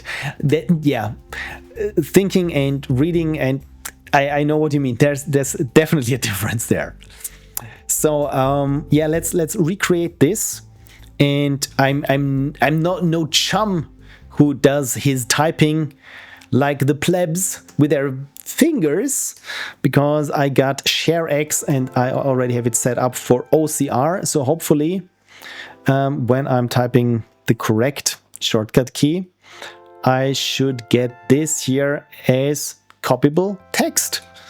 And it's almost correct. So you play it in your browser. I think the black bar on top confused it a little bit, and navigate it by. See, it's almost as fast as I would have been if I just typed it. Where am I? Okay, I'm zoomed in. So this is navigate it, not add by. This is so much slower than if I just would have typed it anew with your mouse. Probably this was the how to play section. How to play. I mean, I can still change it or add to it, but for now I just want to recreate what I have here. Notes and hints. So it even has here the page break as well. But yeah, the ShareX OCR is pretty good, I have to say. So let's make this proper HTML. Save. Drains your battery. Good, let's check how it looks. Oh, let's see. Your stupid game killed me. Where's my save? Yeah, let's finish this up. I think that's under FAQs. So, you know what? Can I do this and say FAQs and have another text box class here? Div, or I can just copy this.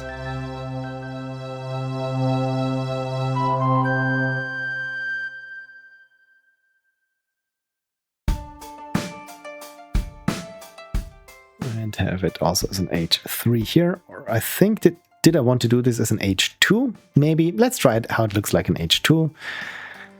Then you can save manually, but when the story beginning and starting all over, right? Okay. Then that's another H3. Your source code is just your game is HTML. What's the deal with that? Oh yes, that's a good question. They also like to make typographically correct apostrophes. So this is another pet peeve of mine. I even sometimes do this for tweets. So what's the deal with that? H3. So since I'm zoomed in, I always have to go out and in again. So there we go. Since the game is written in, drag the editor P. Good. Oh, save, and let's check. And I can close the OCR windows and let's see how it looks. Yeah, this is not looking nice, and apparently I didn't close an header tag there. Oh, classic. Venereal DC says, every once in a while I just forget my keyboard's layout for some reason and end up typing horribly for a few hours. I can relate to that for reasons because I'm using like 5 different keyboards and 2 different keyboard layouts. So the layouts are German and English, but the keyboards I'm using is this one, my good old Cherry, or well, it's a new Cherry, but it is the layout that I'm used to, the flat key Cherry. Then of course I'm typing on my notebook. Then I have a clip-on cover on my tablet. Then I have a foldable keyboard for my tablet. And of course at work I'm using 3 different keyboards on Mac. So whenever I'm doing some function key combination, usually I do it wrong because I'm still in the wrong mindset. So I don't think the only remedy to this would always be to carry this very keyboard everywhere I go and just plug it everywhere in, no matter where and what. So this is how it looks at 100% when I'm having here the developer console open. Looks like this, and yeah, maybe hit the FAQs.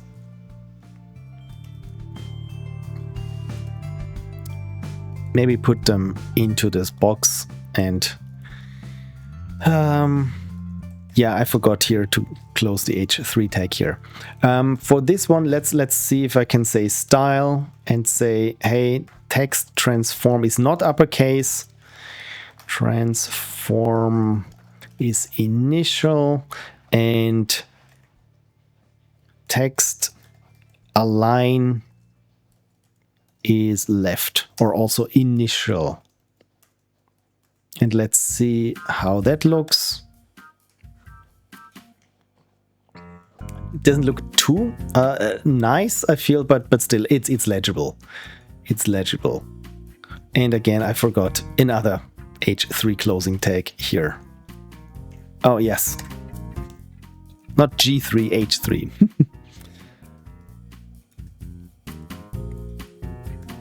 Okay, so you know what this reminds me a little bit of? I mean, it might be no surprise to you, but when you head over to pixelprophecy.com/stuff, and this is my stuff page, and when you click there on a thing, you can see here it looks weirdly similar what I just came up with. And you know what? I don't think that's too bad, because this clearly gives it some recognizable or recognizability. The only thing here is what it happens here is that I like the headlines better with the bottom stroke here. And I wonder, can I do this here as well? And I think I should be able to do this, because now I'm just blatantly copying here my code. And where do I have it here with text box? Let's go to light. Okay, this is just here for the color when it's light. Oh. Let's see, text box, because I only want to happen this in the text box. So let's say H1 and H2.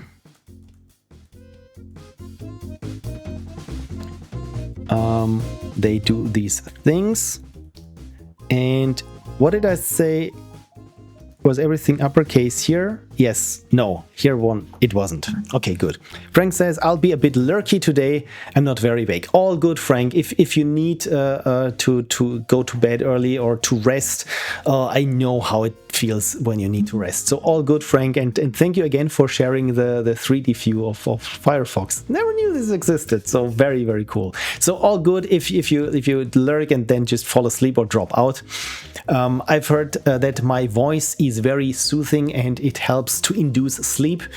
And I realized this when I'm a little bit exhausted from work, and then I go home and there I edit voiceovers for a video of mine. First have a sip of water. And it happened not once, not twice, but more often that I fell asleep just listening to my own voice. So this is how boring I am. I fall asleep just listening to myself. So if you're still there and you're not sleeping, what's wrong with you? A dangerous thing, says Frank. All good, all good.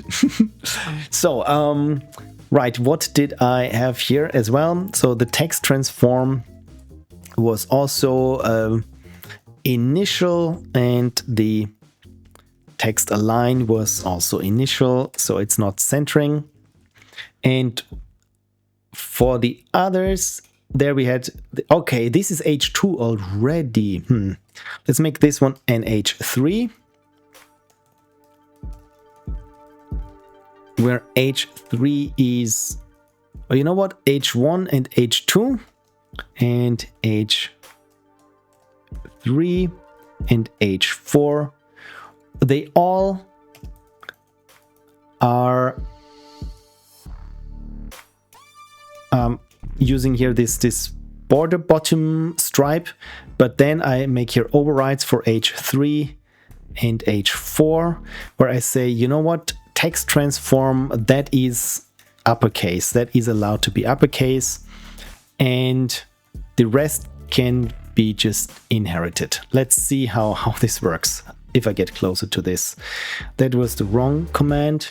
And you know what, here we have uppercase, this looks good, and here we have the also lowercase, this also looks good. We do not have the border bottom. And why don't we have the border bottom? And also the color, of course, I didn't touch. So what is the reason for this? So, oh yeah, there it is. Because here in the text box,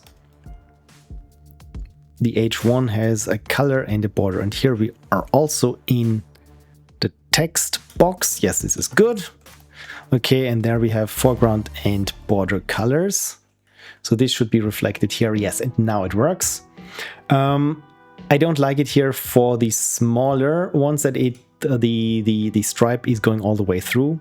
So let's go here for, where do we have it? H3 and H4. Then we say width is fit content, and the border bottom width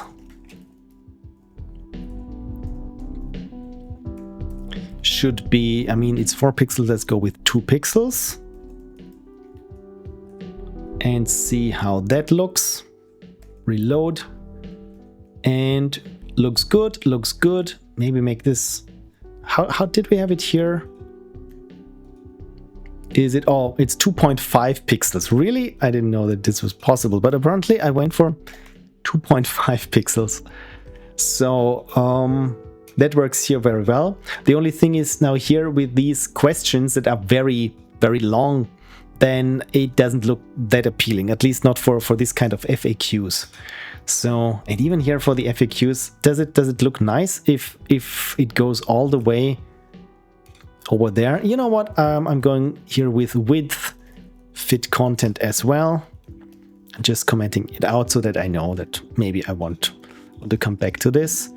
And so here with the FAQs, instead of doing that, I just make it a regular paragraph, but I just give it the strong to make it bold. So put it between strong tags.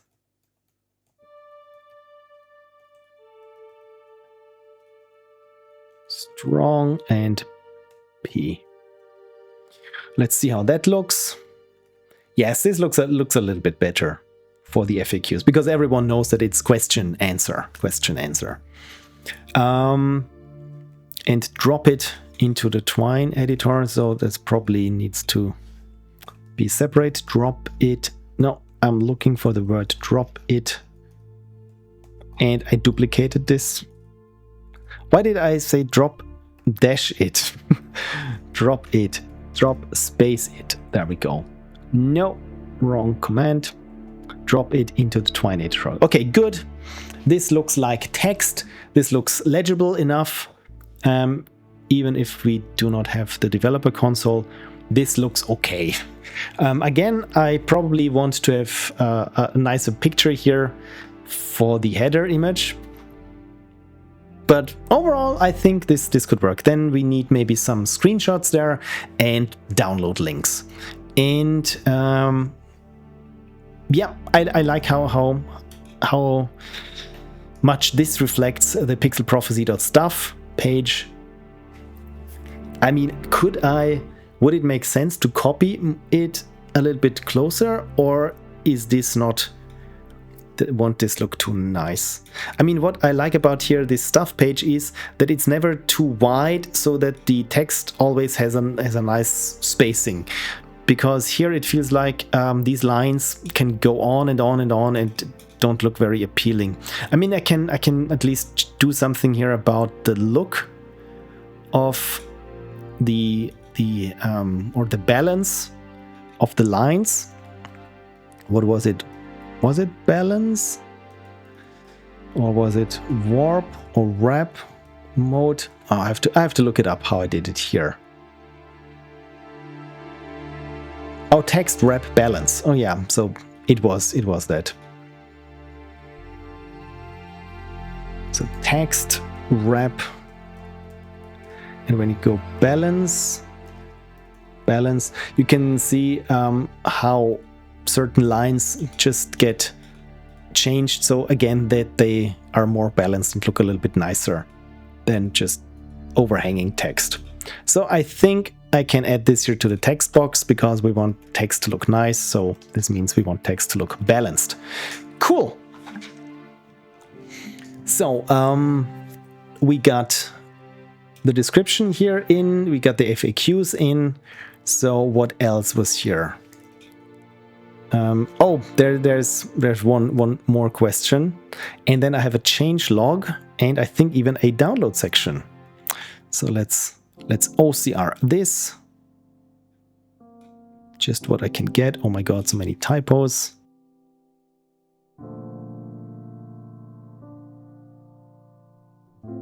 Really liking here this OCR thing.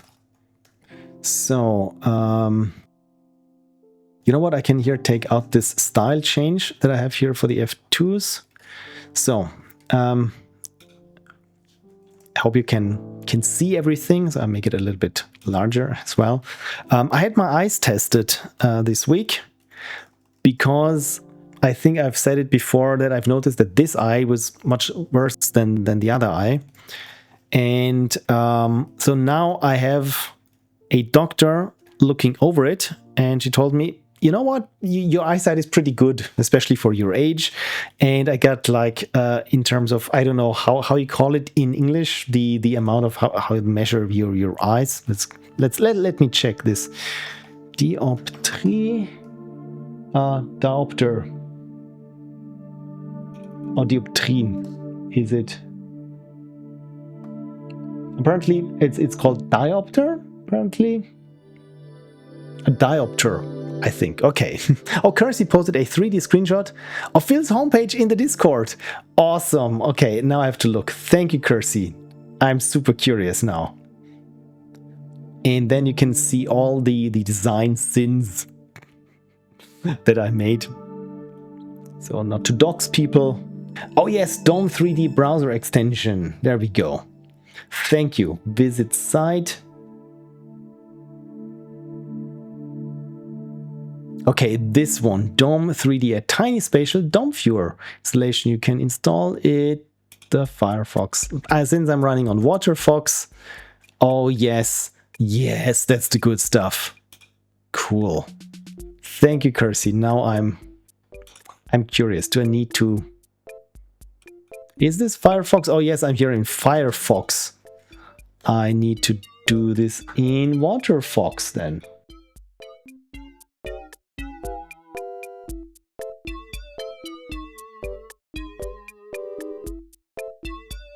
Okay. Then let's check this beautiful website in DOM 3D. Permission. Ooh, fancy. Look at this. I'm not quite sure. My visual cortex is, or not the visual cortex, it's playing tricks on me because I'm having the same thing where my vision, it seems to flip, where, for example, if you look at craters on the moon, my brain sometimes switches them over and they look like bumps. And I'm having the same thing here, where it feels like, am I looking from the inside out or from the outside in at just 180-degree different angle? But I think I've got the hang of this now. This is very cool. This is very cool. Thank you, Kirsy, for sharing this. I probably will look more at, web pages like this. The flat parts might be a bug that hasn't been fixed. Oh, it's fine. It's fine. Also, I can see here my menu up here. This is the burger menu because it's outside of the page, and then it slides only in when you click it. So this is what happens there. Oh, this is nice that you can see my tricks there. Cool. Okay, on some sites that is a bug. I mean, it still helps me figure out how things go. Let's go to Pixel Prophecy then and see how it looks there. Okay, the thing is why Phil is here between the background is because I'm layering things myself. And apparently this again is throwing it a little bit of a curveball. But you can just see the sheer amount of divs I'm using here. And probably I'm not even the worst offender of amount of divs used, because every div is another layer, right? Yeah, who cares if it helps, if it looks good? Indeed, this is also the motto the things that I'm putting on. Like today, I'm the essential NPC. So this shirt is not helping, but it definitely looks good. Okay, you can scroll up and down too. You know what? Let's try it here on this page as well.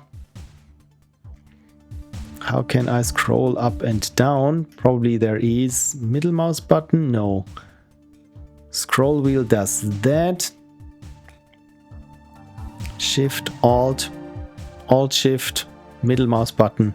Yeah, never mind. I will have to consult the documentation at some point. But it's cool to see, yeah, the amount of divs that I've been stacking here, especially here in these play on itch.io. You can see the number of divs that are necessary to make this workable. Cool. What did I want to do? I forget.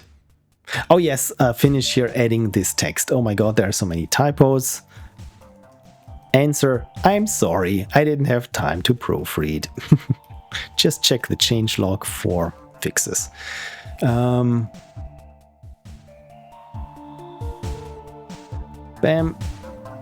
And oh, no page break. This is where I left off. Strong. Yeah, and then there is the changelog. So that's an H2, I would assume. H2. And then we have an unlinked list. And version 0.10 is, well, of course, the initial release. Yes, good. I mean, changelog now is a little bit large. Let's go with an H3, or is this small? Maybe the FAQs also need to be an H3. How to play notes, FAQs, changelog. Yeah, that's a little bit better. And that's 1, not an L. Right, changelog. Did I have something else here? Oh no, that is just changelog and links. Oh, look at this. Apparently I scrolled up again and have here a little bit more. Not on, I didn't call it how to play, I called it controls. But how to play is fine. So strong, apparently I wrote power MT is something, but let's OCR it. Power MT is that. This was no OCR, this was a regular screenshot. It's a text adventure set in a town of power where things are happening, armed with only you. In the end, it's all about the less said about it. Okay, that's a new line. There we go. Power MT, where strange things happen. Then other paragraph, the less said, the better. And there's an apostrophe that doesn't look right. So other apostrophe that doesn't look right. Well, not that I can see yet. But yeah, good thing that I took screenshots. But of course, there's only, this is how the page looked initially, because of course I didn't record another video when I made changes.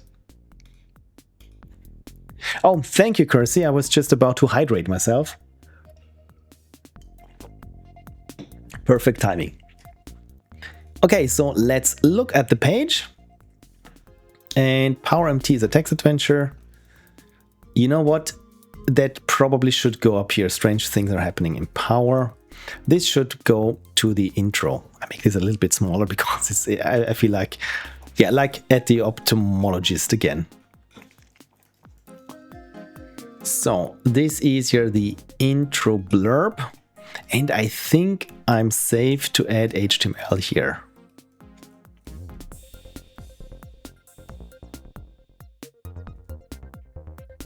Yes. So the intro is here, then it starts with how to play. FAQs, changelog. Do you know what? Maybe I should add here a button that just reads play now or download now, because maybe some people just want to play the game and they just click on it and then it's like, okay, but how can I play? Darn it! So this maybe there should be a link to it or something. And also the text box does not have a nice margin at the bottom, so I can just simplify this. Right, margin left, margin right. So just say margin 24 pixels, top and bottom, and whatever is smaller, 5% or 30 pixels at the borders. Yeah, looks neat. Good. At some point I can add even a little carousel with screenshots maybe, but yeah, probably this, I need to have here a button that says play now. So, and to make this button, I need to add it here into this content section.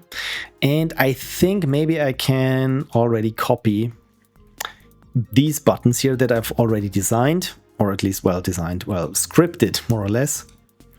So how does this work? So these are in a link box, and in a link box they have an action group. The action group has an action button. The action button is a label. And yeah, I think I can copy this. So let's say here for the array, let's say action button label. The label is play now. And the action button action is or action button target is the game.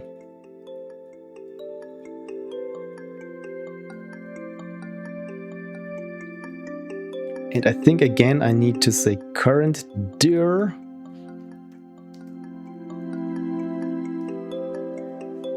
And now of course I just need to program this. Okay, so how do I get to this button here in the code? The code is somewhere here where we have make games grid. And then we have a subtitle, description, play action,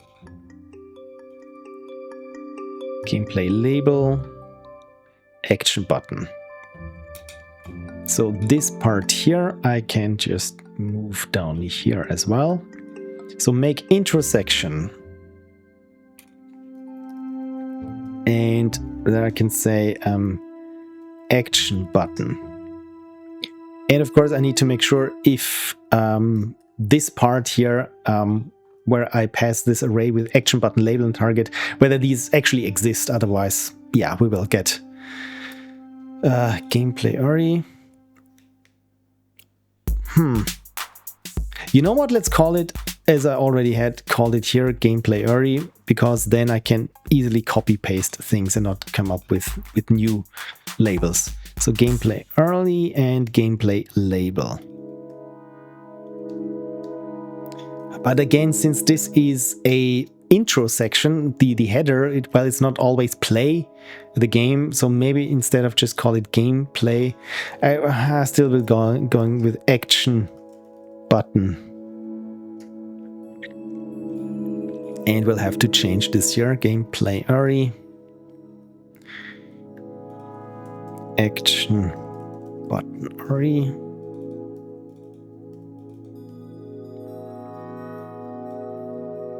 Gameplay label. Yeah, I have to make sure that gameplay is always exchanged for action button.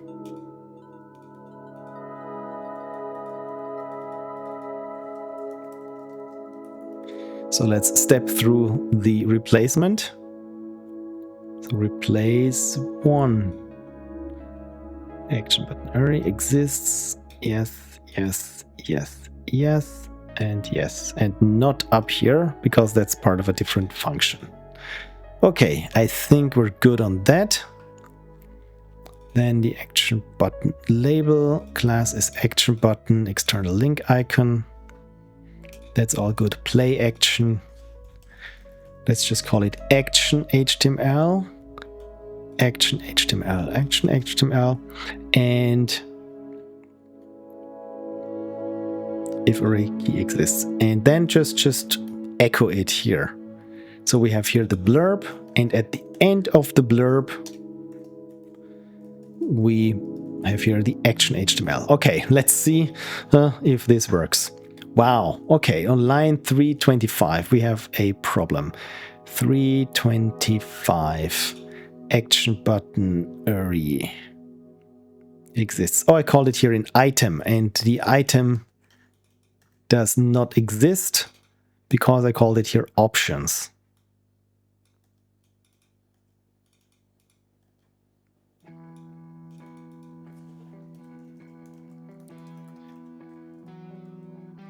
Okay, well, somewhat successful. So the reason for this is being clearly something wrong with the CSS, and it might have to do with that this is not in the right group or in the right CSS container. Because if we head back here, these buttons are inside a tile, and in this tile there is a link box, and in this link box there's an action group, and in this action group there's an action button. So let's see if I just stick this in the action group. Div class is action group, whether this already fixes the problem or not.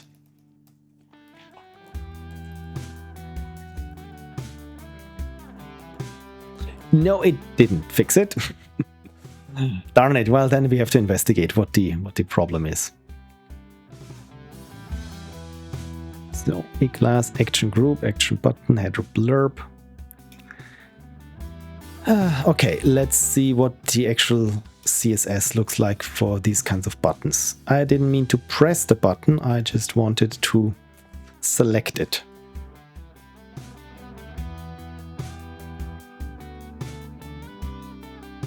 Okay, so action button, and here we have, okay, it's in gallery grid, tile, action button, action group. Okay, so this is all very specific, and this is the reason why the CSS is being ignored, because it's not inside this hierarchy here of a gallery grid. So maybe I want to take this out. So style homepage, gallery grid.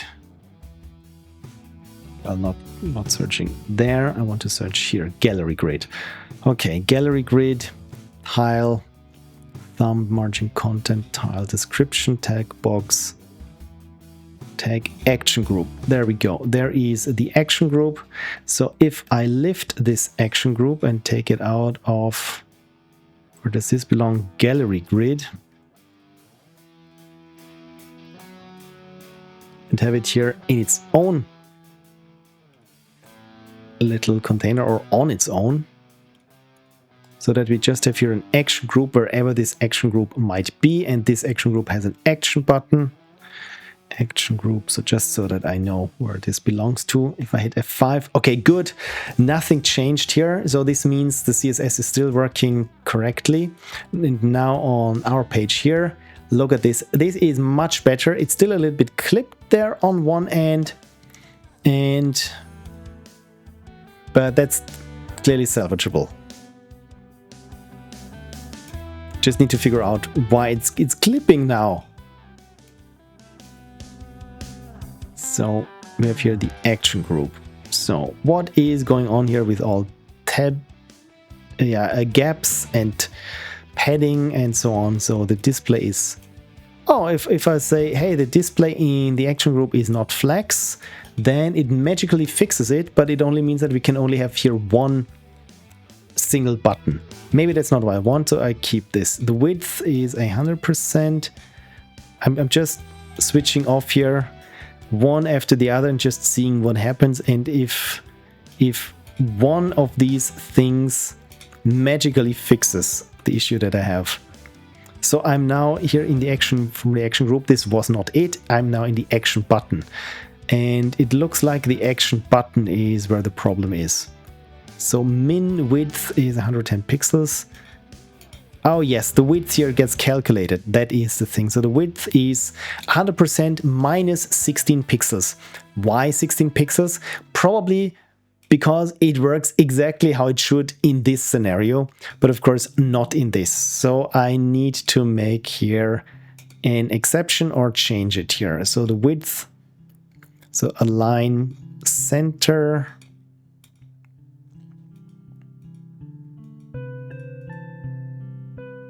Margin.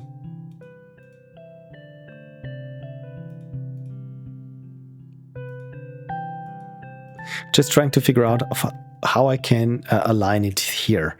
And I think because it's the action group, justify content. No, that's also not it. Ah, CSS, randomly switching things on and off. So, but we know here that here in the blurb, the width should not be 100%. Oh, wrong. So, action button and blurb container. Is this the blurb container? Main column illustration. That's the vertical split. There we go. Header blurb. Oh yes, this is indeed the blurb container. Okay, so in the blurb container, then we can look for our action group and action button.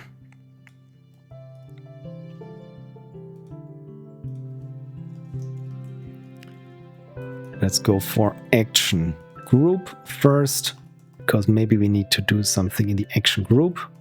And inside the action group, we can look for action button and change whatever is going on there. And there we override and say width is initial and see whether this already works. Okay, here it works. If I do it here, nothing changes. Good. So now it's just for alignment where I want to have it aligned here. So what needs to change for this header blurb? Justify content space around.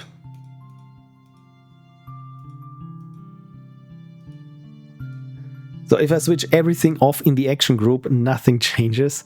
So then it has to do with the button itself.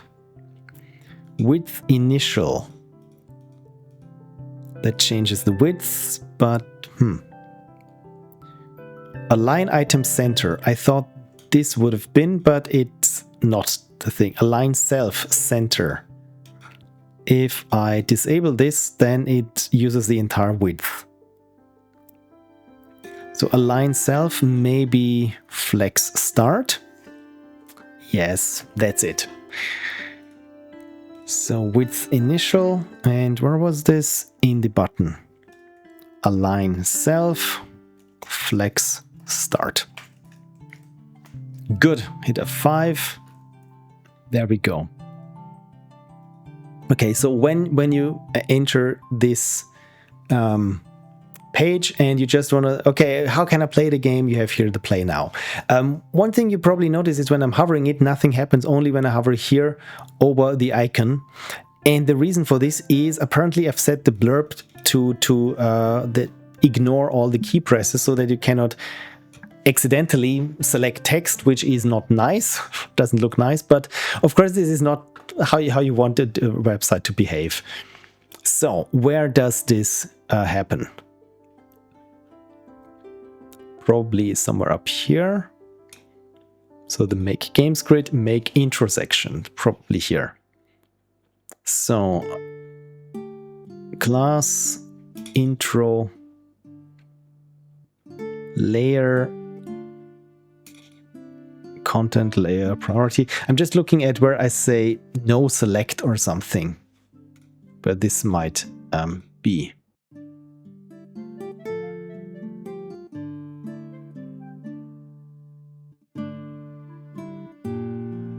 Is it called select? No, there is.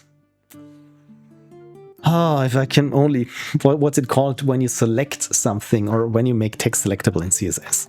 I've used this. I can't remember what the actual property is called. Maybe I can find it when I'm squinting at very small text down here. So we're here in the sandwich layer, vertical split, content priority layer, blurb layer. User select. Thank you, Kirsy. I think this might be it. User select somewhere here in the body. No? Okay. Then let's check it here in the CSS. User select. No? Is it in general style? User select. Okay, this is the collapsible top. There I do not allow a user selection. Oh, it's called no select, where as a helper class. So let's see if I'm using a no select somewhere. No, maybe here in the home page. No. Interesting.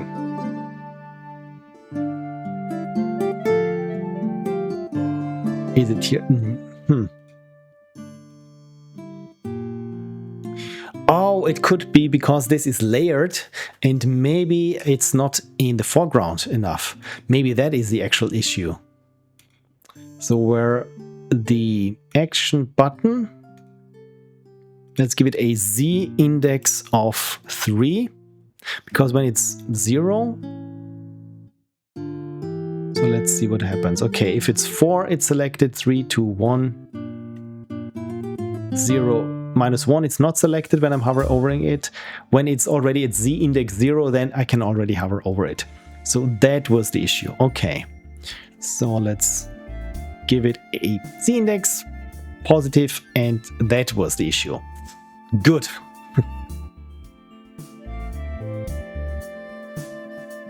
Here in the home page, generics.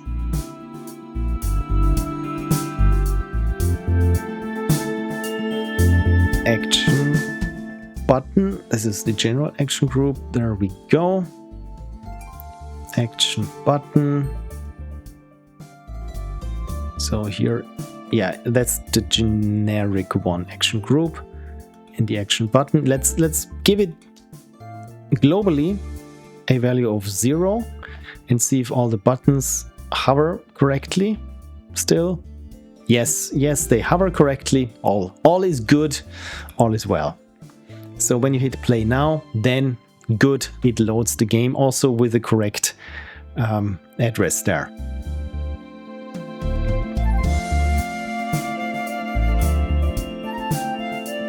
Cool.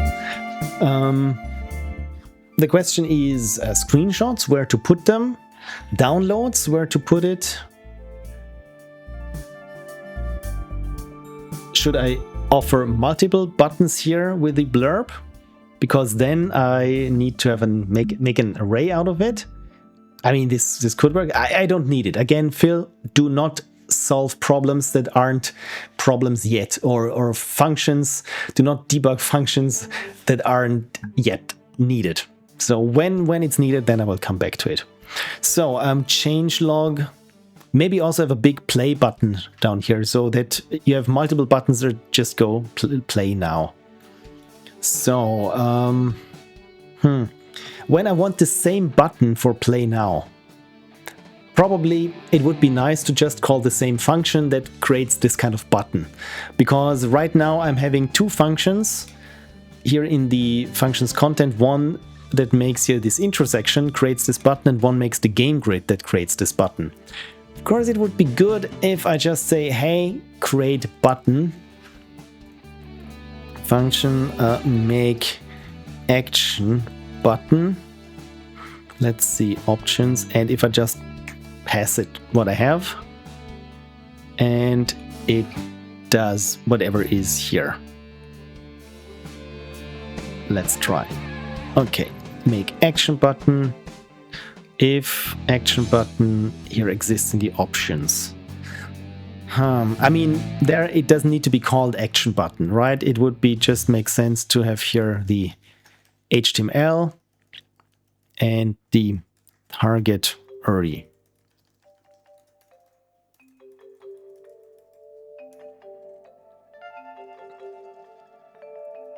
So if key exists, target URI in the options, then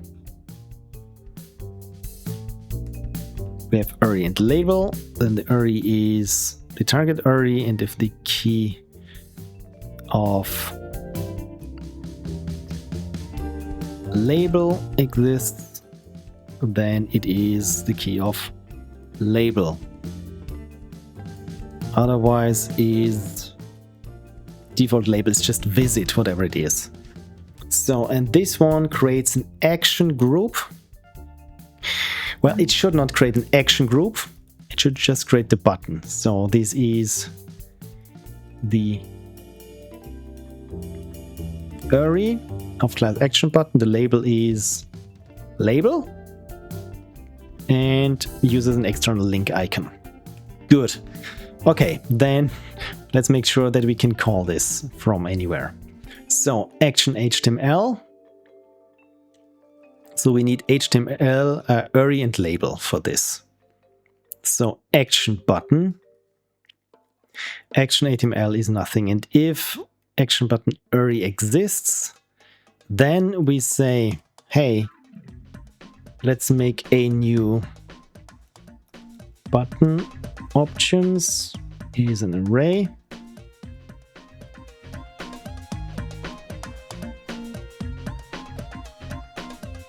Of URI and label.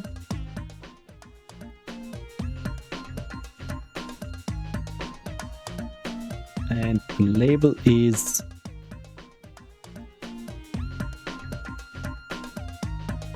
whatever we pass here, or yeah, if the label exists, then we say whatever the label is, otherwise we say check it out. Does this work?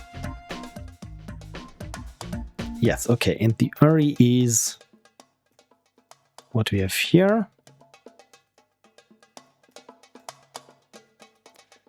Good, and then we just stick it, whatever we have here, the button. Okay, button options is that.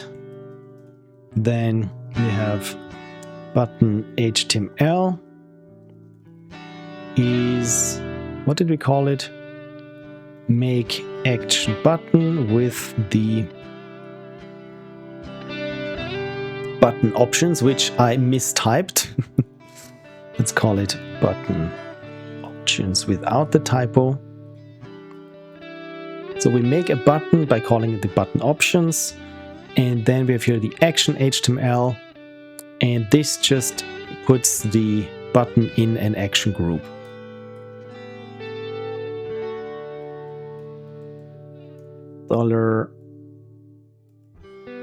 $button HTML. Okay, wow, I wonder if this works now. I hit F5 and nope, syntax error. Okay, 332, what did I have here? Make action button. Button. Oh, HTML, action HTML, action button URI. If key exists, H button URI.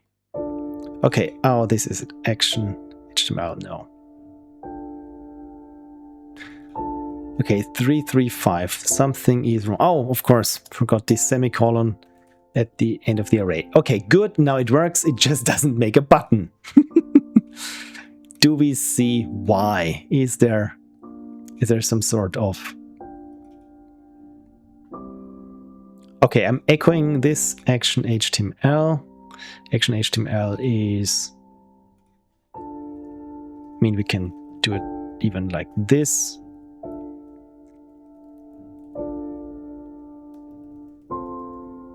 Because we do not need to have this run over multiple lines anymore now. Maybe we just say action group and put whatever is in between there. And Oh, of course, it doesn't return anything. This makes sense. Return. Or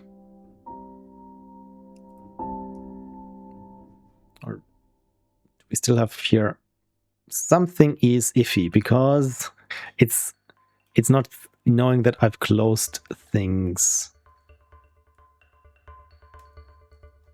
Oh yes, I didn't close the string. I didn't finish the string. Okay, action HTML. Not make action button, just say construct action button, because make means to echo it. So, I'm already in a little bit too deep. Anyway, let's construct the action button with these options and then return action HTML. Okay, let's try it like this, and we got an error on line 392. That's something.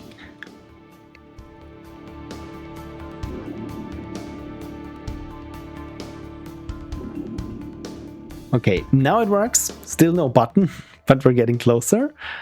Return HTML.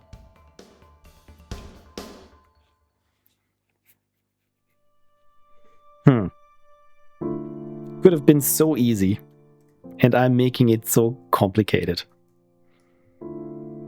So action HTML, we print action HTML, actually. We can even say, just for testing purposes, that there is something that we say action HTML is blah, blah, blah, blah. Okay, yes, it prints what is in action HTML. It just then we have to, what was it, var dump, I think. Button options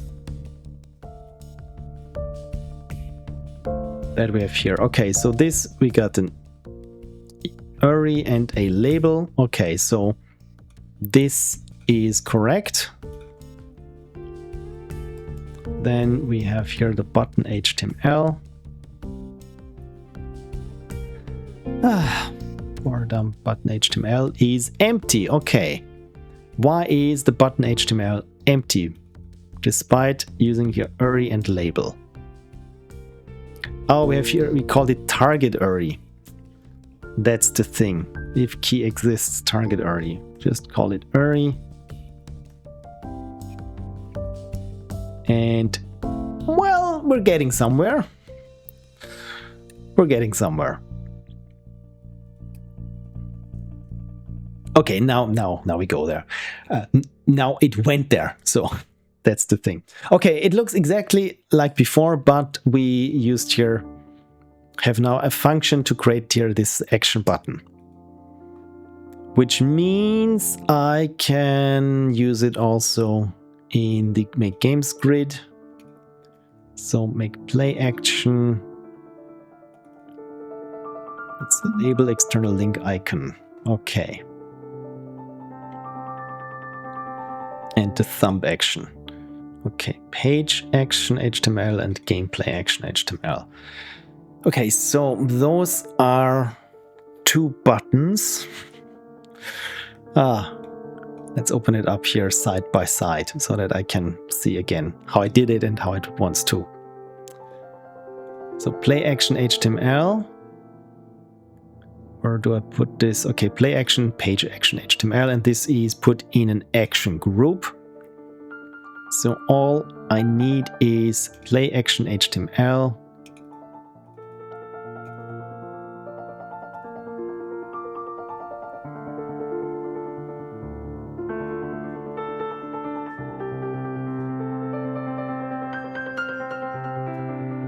So it was this code here.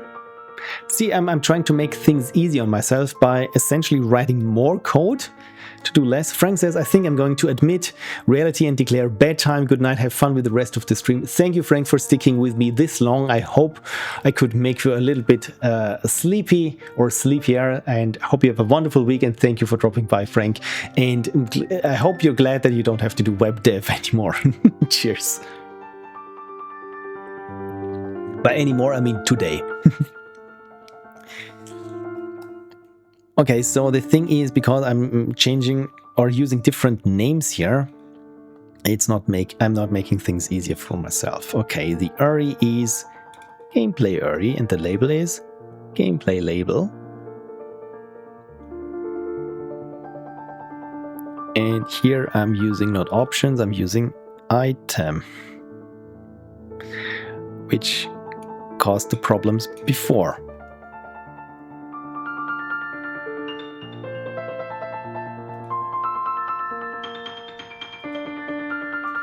So if array key exists in this item of button URI, then the button options are gameplay URI. Yes. If the array exists, gameplay label.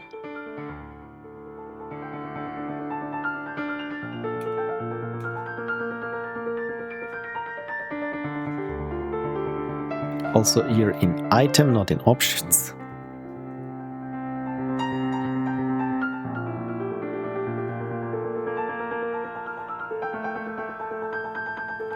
Then it's play. Just the default if I'm not specifying anything. So then the button HTML is the play action. HTML is we construct a button with these options. And the action group gets created later. So play action.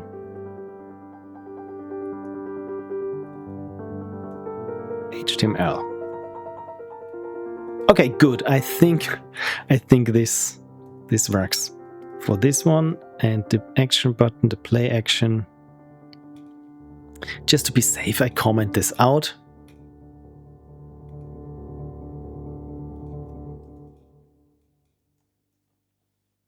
And there we say this was the play action, this is the page action.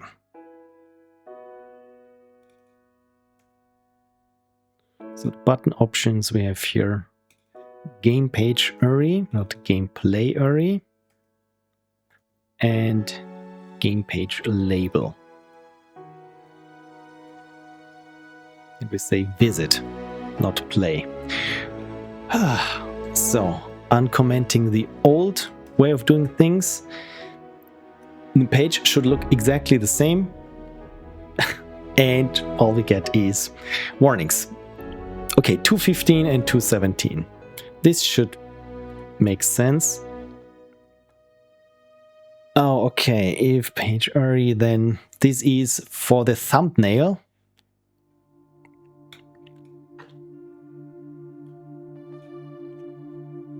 And apparently it's expecting something. Game page or $game page URI. Oh yes. Page action HTML. And game page URI.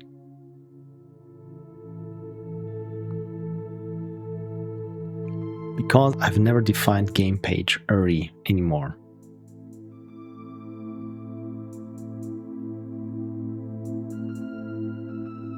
Why?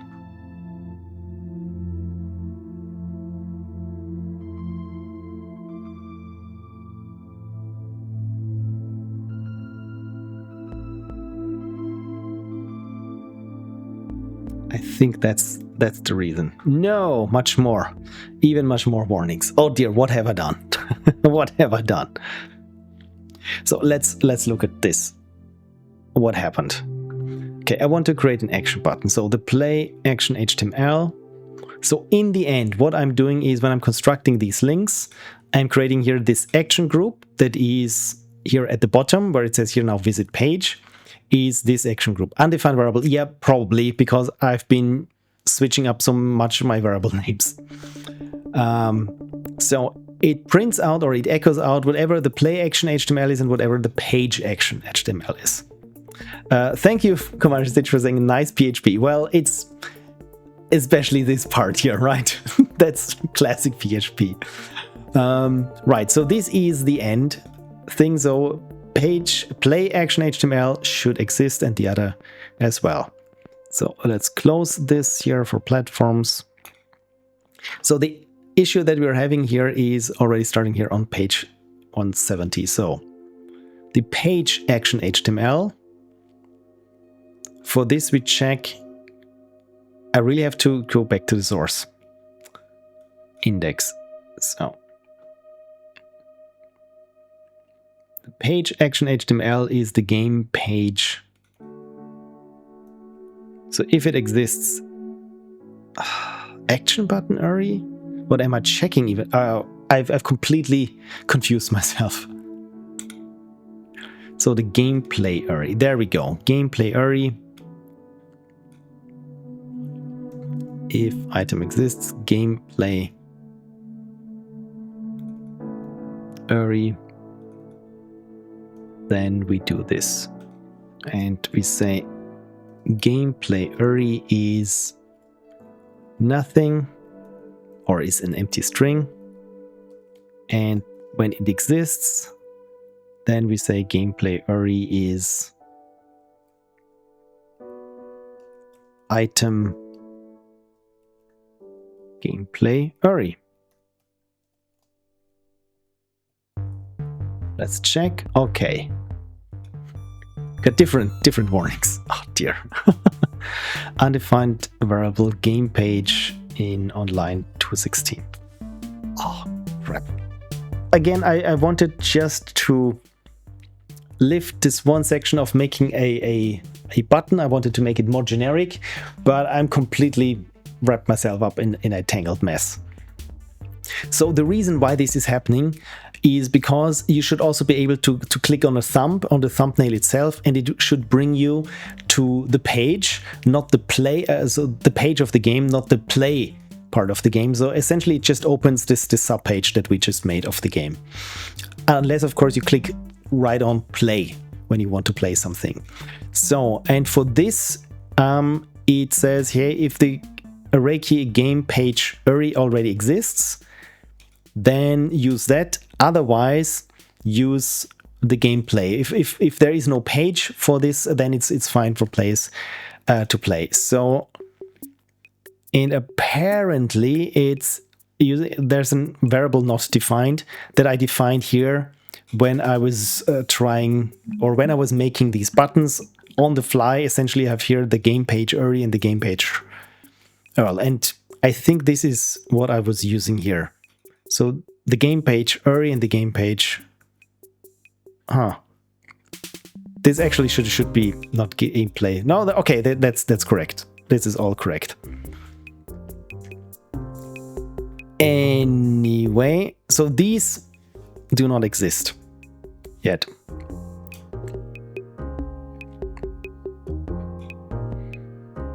So gameplay array is array key exists, gameplay array, yes. Then we say item gameplay array, otherwise empty.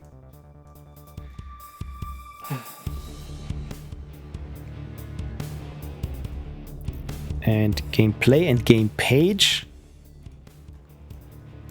because why make life easy on me with variables that look very close, or page look very similar on page. So let's try this again, and we get different warnings, but it's in line 161, so that's a success. So what's happening here in line 61? Options, gameplay array. Okay, here this item, and I'm checking here for options, but instead of options I should check item, because options is from what we copied before. So, and now it works for the most part. Here on the wizard's beans it's not working anymore, but it works for the others. Okay, so half a success that we have here, half a success.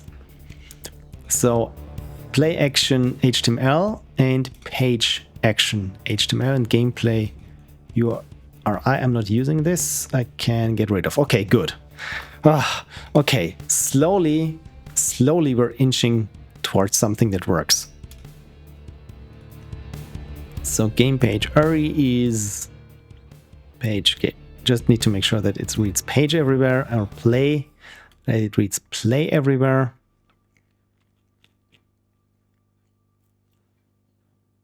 Thumb action HTML.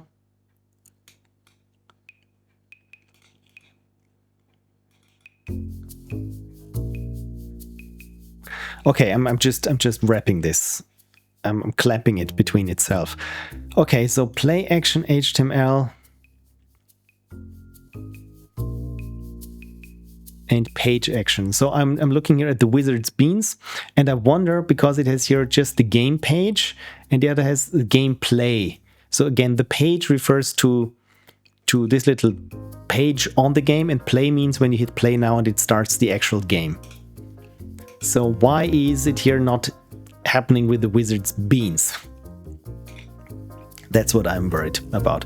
So when I click here, the wizard's beans, okay, it opens up the page. That is good. But it also showed up because it has no play entry, but it has a page entry. It should display the page entry. Okay. Game play URI and game. I'm checking the wrong game page URI. This is when you copy code. Okay. Okay, now this works. Half an hour just to make here to get the button here out. And I forgot why I wanted to do this in the first place. Oh, that's a classic fail.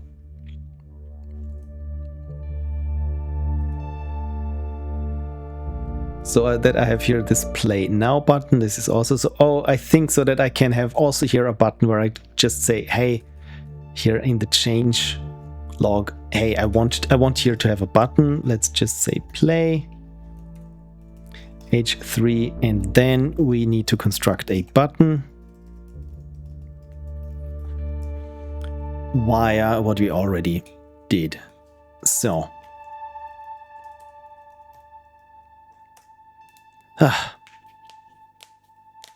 so the button options are the URI is of the current directory, current dir, and the name of the HTML file with the game. And the label is play now. Play in browser. And then we create here, or we say echo whatever this returns. And ta-da, there we have it. But it's ill formatted because I think we need to put this into an action group. Div class action group, and also div, close this div. There we go. Okay, now we have here this huge button that says play in browser, but now I can make buttons that always use here the same layout. Okay, success. I just barely made it after 3 hours. As my allotted time comes to an end today, at least I managed to get this done. So again, I'm not quite happy with how this looks just yet. Again, we want maybe I want here a nice background image, maybe even a background image that uses the entire intro section, not just a part of it. I'm not sure yet, but it would set the scene, I think. Then of course maybe have some screenshots there on top, and again, when you want to play it, then it just can hit the play now button. For this play now button, now that I'm just thinking of it, I can say, you know what, I want the play now button to have it, let's put here a PHP, play now is construct this button with these options. Probably should provide the options.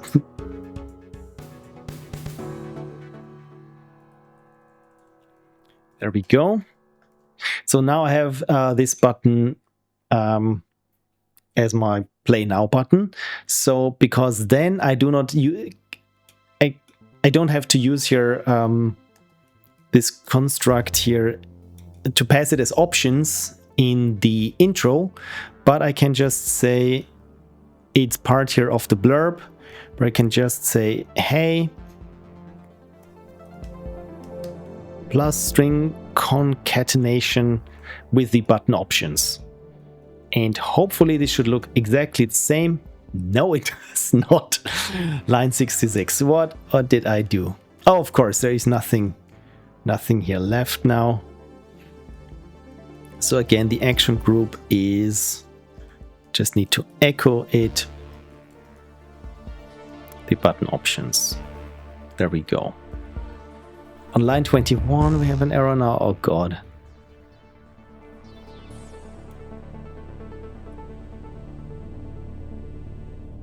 It's here with the blurb. What is the problem here?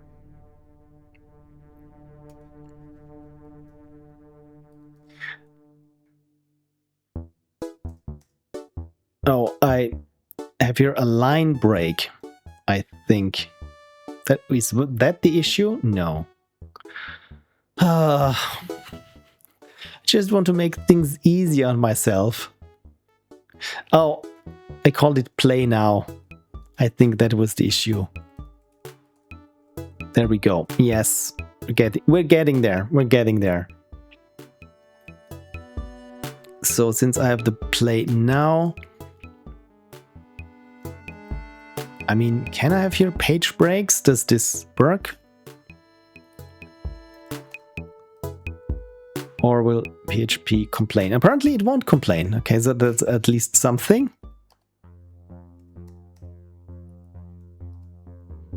So, because then I can say, hey, there's the action group, div class action, or action group. Have here the play now.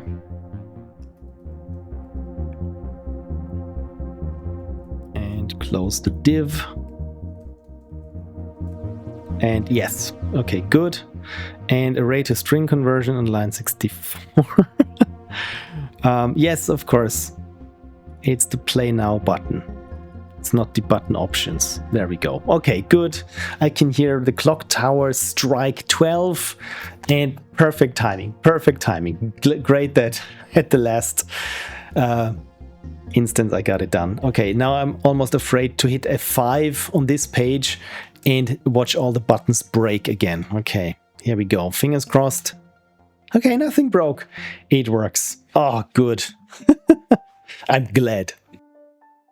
With this, thank you everyone for sticking with me, wrangling PHP and CSS and doing, I mean, this is web dev nowadays to me. It feels like I want to make things easy on myself and more usable. And in the end, I'm just spaghetting around my code. And yes, I use spaghetti as a verb now. Mr. Troy, thank you so much. I hope this was not too boresome. Boresome? Yeah, let's call that this is a word. Mr. Troy says, I totally didn't miss the entire stream. That's you know what, and that's what counts. It's completely okay if you tucked me in some tab to the side where it's just me blabbering about my PHP problem. So it's all good. I want to do some game dev these days now again because I'm really itching for it. But again, first I want to have here this little record of my existing games, and then maybe pick one and make it a little bit more fleshed out. Maybe. Again, I just need this for my personal sanity to get back into game dev, because after web dev, you need a break from it. Anyway, our serious Slothy was also here. Thank you so much for hard lurking today.